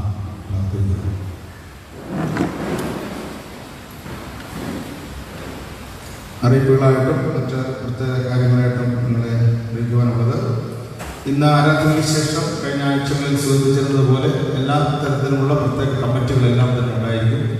സംഘടനാ ഭാരവാഹികളും ഈ കമ്മിറ്റികളിൽ സംഘടനാ കമ്മിറ്റികളും ഈ കമ്മിറ്റികളിൽ പങ്കെടുക്കുക. ഇനി ഇതിൻ്റെ കമ്മിറ്റിയിൽ പങ്കെടുക്കാതെ ഗൂഗിൾ മീറ്റിലൂടെ പങ്കെടുക്കാൻ സാധിക്കുന്നവർക്ക് അതിനുള്ള ലിങ്കും വാട്സപ്പിൽ ഇടുന്നതായിരിക്കും. അങ്ങനെ നിങ്ങളുടെ അഭിപ്രായങ്ങൾ രേഖപ്പെടുത്താം. എന്തായാലും ഇന്ന് ഇവിടെ ഇരിക്കുന്ന എല്ലാവരും എല്ലാ കമ്മിറ്റികളിലും സഭാ വികസന കമ്മിറ്റി, ചർച്ച കമ്മിറ്റി ഉൾപ്പെടെയുള്ള എല്ലാ കമ്മിറ്റികളിലും അതിൽ പങ്കെടുക്കേണ്ടുന്ന അംഗങ്ങൾ പങ്കെടുക്കണം എന്ന് ഓർമ്മപ്പെടുത്തുന്നു. അടുത്ത ഞായറാഴ്ച കുടുംബ ഞായറായിട്ടാണ് ആചരിക്കുന്നത്. സ്ത്രീജന സഖ്യത്തിൻ്റെ നേതൃത്വത്തിൽ ഈ ആഴ്ച കുടുംബവാരം എന്നുള്ള നിലയിൽ നമ്മൾ ചിന്തിക്കുക. ഇപ്പോഴത്തെ കാര്യങ്ങൾ കാരണം നമുക്ക് പ്രത്യേകമായിട്ടൊന്നും ചെയ്യാനായിട്ട് സാധിക്കുകയില്ല. എങ്കിൽ തന്നെയും ഈ കുടുംബവാര പ്രവർത്തനങ്ങൾ ഈ ആഴ്ചവട്ടത്തിൽ ഈ പരിമിതമായ സാഹചര്യത്തിൽ ഏറ്റവും അനുഗ്രഹിക്കപ്പെടട്ടെ എന്ന് പ്രാർത്ഥിച്ചുകൊണ്ട് ആശംസിച്ചുകൊണ്ട് നമ്മുടെ സഭയുടെ കുടുംബവാര പ്രവർത്തനങ്ങൾ ഉദ്ഘാടനം ചെയ്തതായി പ്രഖ്യാപിക്കുന്നു. ഈ ആഴ്ചയിൽ നടക്കുന്ന പ്രത്യേക കാര്യങ്ങളിലും പ്രാർത്ഥനകളിലും നിങ്ങളുടെ എല്ലാവരുടെയും ഓർമ്മയും സ്ത്രീജന സഖ്യത്തെയും ഓർക്കണം. വരുന്ന ഞായറാഴ്ച സ്ത്രീജന സഖ്യങ്ങൾ ലഭ്യമാകുന്ന പരിമിതമായ സാഹചര്യത്തിൽ നിന്നുകൊണ്ട് ആരാധനകളിൽ പങ്കെടുക്കുകയും നേതൃത്വം നൽകുകയും ചെയ്യുന്നതാണ്. അതെന്താണെന്നുള്ളത് കുറച്ചുകൂടെ ആലോചിച്ചിട്ട് സാധ്യമായതൊക്കെ ചെയ്യുന്നതായിരിക്കും എന്നുകൂടെ അറിയിക്കുന്നു. കുടുംബവാര കവർ നിങ്ങളുടെ കരങ്ങളിലൊക്കെ എത്തിക്കാണും. നിങ്ങളുടേതായ സഹായങ്ങളും ആ കാര്യത്തിൽ ഉണ്ടാകണം. മംഗല്യ ഈ വർഷവും മംഗല്യയുടെ പ്രവർത്തനങ്ങളുമായിട്ട് ബിഷപ്പമ്മയുടെ നേതൃത്വത്തിൽ മുന്നോട്ട് പോകുന്നുണ്ട്. ജനുവരി 26-ാം തീയതിയാണ് നടക്കുന്നത്. അതിനുവേണ്ടിയുള്ള പ്രാർത്ഥനയും സഹായവും നമ്മുടെ ഭാഗത്തു നിന്നുണ്ടാകും. അടുത്ത ഞായറാഴ്ച കുടുംബ ഞായർ മാത്രമല്ല, മറ്റൊരു പ്രത്യേകതയുണ്ട്. സെപ്റ്റംബർ 27 എന്താണ്? CSI ദിനമാണ്. CSI day. CSI രൂപീകരിക്കപ്പെട്ട ദിവസമാണ് സെപ്റ്റംബർ 27. 73 വർഷമാവുകയാണ്. അതൊരു സന്തോഷത്തിൻ്റെ ദിവസമാണ്. നമുക്ക് ഒരുമിച്ച് എന്ന് ദൈവത്തെ ബോധപ്പെടുത്താനുള്ള ഒരു അവസരമായിട്ടുള്ളതാണ്. അടുത്ത ഞായറാഴ്ച 4 മണിക്ക് ഡിസ്ട്രിക്ട് കൗൺസിൽ ഉണ്ടായിരിക്കും. ഡിസ്ട്രിക്ട് കൗൺസിൽ അംഗങ്ങൾ ദൈവം ശ്രദ്ധിക്കുകയും അതിൽ പങ്കെടുക്കുകയും ചെയ്യണമെന്ന് അറിയിക്കുന്നു. ഈ ആഴ്ചയിൽ വിവാഹ വാർഷികം ആഘോഷിക്കുന്നവർ 22-ാം തീയതി ശ്രീ സദാനന്ദൻ ആൻഡ് ശ്രീമതി സുശീല കൈതോട്ടുകോണം, ശ്രീ വിപിൻ ജോസ് ആൻഡ് വിനീത ശ്യാംകുമാർ. 26-ാം തീയതി ശ്രീ വിജയകുമാർ ആൻഡ് മിനി BM നിവാസ്. ഇവരുടെ കുടുംബജീവിതത്തിൻ്റെ പുതിയ വർഷം ദൈവം അനുഗ്രഹിക്കട്ടെ. എല്ലാവിധമായ ആശംസകളും സഭയുടെ പേരിൽ പ്രാർത്ഥനകളായി അറിയിക്കുന്നു. ഈ ആഴ്ചയിൽ ജന്മനാൾ ആഘോഷിക്കുന്നവർ 20-ാം തീയതി ശ്രീ വിജയകുമാർ B അനുഗ്രഹഭവൻ, 21-ാം തീയതി ശ്രീമതി സുഭദ്ര സിംഗ് മണ്ണർത്തല, 22-ാം തീയതി ആരൻ AS മാകുട്ടത്ത് വിടുന്നേങ്കര, ശരത് ഇടമനക്കുഴി, 23-ാം തീയതി സാന്റിനോ ബദസ്ത, 24-ാം തീയതി ശ്രീ ബൈജു KS ഉഷസ്, 24-ാം തീയതി തന്നെ രഞ്ജു R ഇടമനക്കുഴി, 25-ാം തീയതി ശ്രീമതി ഷൈനി ജോണി TT പെരുമ്പിലാവ്, ഷീനു S ആലുവ പുത്തൻവീട്, 26-ാം തീയതി ശ്രീമതി ബിജി ബിബിൻ ബദസ്ത, അശ്വിൻ ജോസ് രേവതി. ഇവരുടെ പുതിയ വയസ്സ് ദൈവം അനുഗ്രഹിക്കട്ടെ. സഭയുടെ പേരിലുള്ള എല്ലാ ജന്മനാൾ ആശംസകളും രേഖപ്പെടുത്തുകയും അറിയുകയും ചെയ്യും. ദൈവം നമ്മെല്ലാം സമർത്ഥമായി അനുഗ്രഹിക്കട്ടെ. തുടർന്ന് നമുക്ക് ഒരുമിച്ച് ദൈവത്തെ ആരാധിക്കാനും പ്രാർത്ഥിക്കാനും ഒക്കെ ദൈവം നമ്മെ സഹായിക്കട്ടെ എന്ന് പ്രാർത്ഥിക്കുന്നു. അതോടൊപ്പം തന്നെ നമ്മൾ ദേവാലയത്തിൽ വരുമ്പോൾ തന്നെ സ്തോത്ര കാഴ്ചകൾ സമർപ്പിക്കുന്നത് നമ്മുടെ ക്രമീകരണങ്ങൾക്ക് പാഠത്തെ ദൈർഘ്യം കുറയ്ക്കാനൊക്കെ അടുത്ത് സഹായകരമാകും. എല്ലാ കാര്യത്തിലും നിങ്ങളുടെ പ്രാർത്ഥനയോടുകൂടിയ സഹകരണം അറിയിക്കുന്നു. വെള്ളിയാഴ്ചത്തെ ആരാധന എല്ലാ വെള്ളിയാഴ്ചയും നടക്കുകയാണ്. 7 മണി മുതൽ 8 മണി വരെ. ആ ആരാധനയിലും കഴിയുന്നിടത്തോളം സംബന്ധിക്കാനായിട്ട് സാധിക്കും. നിങ്ങളുടെ പ്രത്യേകമായ അഭിപ്രായങ്ങളും നിർദ്ദേശങ്ങളും ഒക്കെ ആരാധന സംബന്ധിയായും നമ്മുടെ തോന്നുള്ള ഈ കാലഘട്ടത്തിലുള്ള പ്രത്യേക കാര്യങ്ങളായിട്ട് നൽകാനായിട്ടുണ്ടെങ്കിൽ നിങ്ങൾക്ക് അതറിയിക്കാൻ സാധിക്കും. ദയവായിട്ട് അത് എല്ലാവരും പ്രാർത്ഥനയോടുകൂടി നിങ്ങളുടെ സഹകരണം ഉണ്ടാകണമെന്ന് അറിയിക്കുന്നു. 445-ാമത്തെ ഗാനം. എന്നും നല്ലവൻ യേശു, എന്നും നല്ലവൻ, ഇന്നലെയും ഇന്നും എന്നും തന്നെ നല്ലവൻ തുടങ്ങുന്ന 445-ാമത്തെ ഗാനത്തിലൊക്കെ എഴുന്നേറ്റത് കരങ്ങളടിച്ച് പാടി പ്രാർത്ഥിച്ച ആശീർവാദം.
സമാധാനത്തിൻ്റെയും അനുഗ്രഹത്തിൻ്റെയും ഉറവിടമായിരിക്കുന്ന കർത്താവേ, ഇന്ന് ഞങ്ങൾക്ക് അവിടുത്തെ സന്നിധിയിൽ ആരാധിക്കുവാനും അങ്ങനെ ബന്ധപ്പെടുത്തുവാനും അവിടുന്ന് സഹായിച്ചിരിക്കുന്നുവല്ലോ.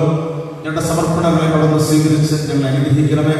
ഞങ്ങളുടെ പ്രാർത്ഥനകളെ അവിടുന്ന് സ്വീകരിച്ച് ഞങ്ങളെ അനുഗ്രഹിക്കണമേ. അവിടുത്തെ ശബ്ദം കേട്ട് അതനുസരിച്ച് ജീവിക്കുവാനുള്ള ദൈവകൃപ ഞങ്ങൾക്ക് നൽകണമേ. ത്യാഗ മനോഭാവത്തോടെ, ശുശ്രൂഷ മനോഭാവത്തോടെ, ദൈവത്തിൽ നിന്നും മറ്റുള്ളവരിൽ നിന്ന് ലഭിക്കുന്ന പ്രബോധനങ്ങൾ സ്വീകരിച്ചുകൊണ്ട് സ്നേഹത്തിൻ്റെയും സമാധാനത്തിൻ്റെയും ഐക്യത്തിൻ്റെയും സ്ഥാപകരായി മുന്നേറുവാൻ, അനുഗ്രഹിക്കപ്പെടുവാൻ അവിടുന്ന് ഞങ്ങളെ സഹായിക്കണമേ എന്ന് പ്രാർത്ഥിക്കുന്നു. ഞങ്ങളുടെ പ്രിയപ്പെട്ടവർക്ക് അവിടുന്ന് അനുഗ്രഹവും സൗഖ്യവും വിടുതലും നൽകണമേ. രോഗികൾക്ക് അവിടുന്ന് സൗഖ്യം നൽകണമേ. കുടുംബങ്ങൾക്ക് അവിടുന്ന് സമാധാനം നൽകണമേ. എല്ലാ രോഗവ്യാപന ശക്തികളിൽ നിന്നും അവിടുന്ന് വിടുവിക്കണമേ. ഹൃദയം നുറുങ്ങിയവർക്ക് രോഗ സമീപസ്ഥൻ, മനസ്സ് തകർന്നവരെ അവിടുന്ന് രക്ഷിക്കുന്നു എന്ന് വചനം ഞങ്ങളെ പഠിപ്പിക്കുന്നത് പോലെ ഓരോ ജീവിതങ്ങളിലുമുള്ള വ്യത്യസ്തമായ വേദനകൾക്ക് അവിടുന്ന് പരിഹാരം കണ്ടെത്തണമേ. ഓരോ ജീവിതങ്ങളിലുമുള്ള വ്യത്യസ്തമായ പ്രതിസന്ധികൾക്ക്, കുടുംബങ്ങൾക്ക് അവർ നേരിടുന്ന വ്യത്യസ്തമായ പ്രശ്നങ്ങൾക്ക് അവിടുന്ന് പരിഹാരം നൽകണമേ. അവിടുന്ന് സമാധാനം നൽകണമേ, അനുഗ്രഹിക്കണമേ, സൗഖ്യം പകരണമേ, വിടുവിക്കണമേ എന്ന് ഞങ്ങൾ പ്രാർത്ഥിക്കുന്നു. യേശു ക്രിസ്തുവിന്റെ നാമത്തിൽ ഞങ്ങൾ പ്രാർത്ഥിക്കുമ്പോൾ യേശു ക്രിസ്തുവിലൂടെ യേശു ക്രിസ്തുവിന്റെ നാമം മഹത്വപ്പെടേണ്ടതിന് പിതാവായ ദൈവം പുത്രനിലൂടെ എല്ലാം അനുഗ്രഹിച്ച് നൽകും എന്നുള്ള വാഗ്ദത്തം ഞങ്ങളിലൂടെ നിവർത്തിക്കണമേ എന്ന് പ്രാർത്ഥിക്കുന്നു. കുടുംബങ്ങളെ അനുഗ്രഹിക്കണമേ, കുഞ്ഞുങ്ങളെ അനുഗ്രഹിക്കണമേ, വിദ്യാർത്ഥികളെ അനുഗ്രഹിക്കണമേ, മാതാപിതാക്കളെ വാർദ്ധക്യത്തിലായിരിക്കുന്നവരെ അവിടുന്ന് അനുഗ്രഹിച്ച് ബലപ്പെടുത്തണമേ എന്ന് പ്രാർത്ഥിക്കുന്നു. ദേശത്തിന്റെ മേൽ അവിടുത്തെ അനുഗ്രഹത്തെ അയക്കണമേ. അവിടുത്തെ കൃപകളെ കൊണ്ട് നിറയ്ക്കണമേ. ഈ ആഴ്ചവെള്ളത്തെ അനുഗ്രഹിച്ച് നൽകണമേ എന്ന് പ്രാർത്ഥിക്കുന്നു.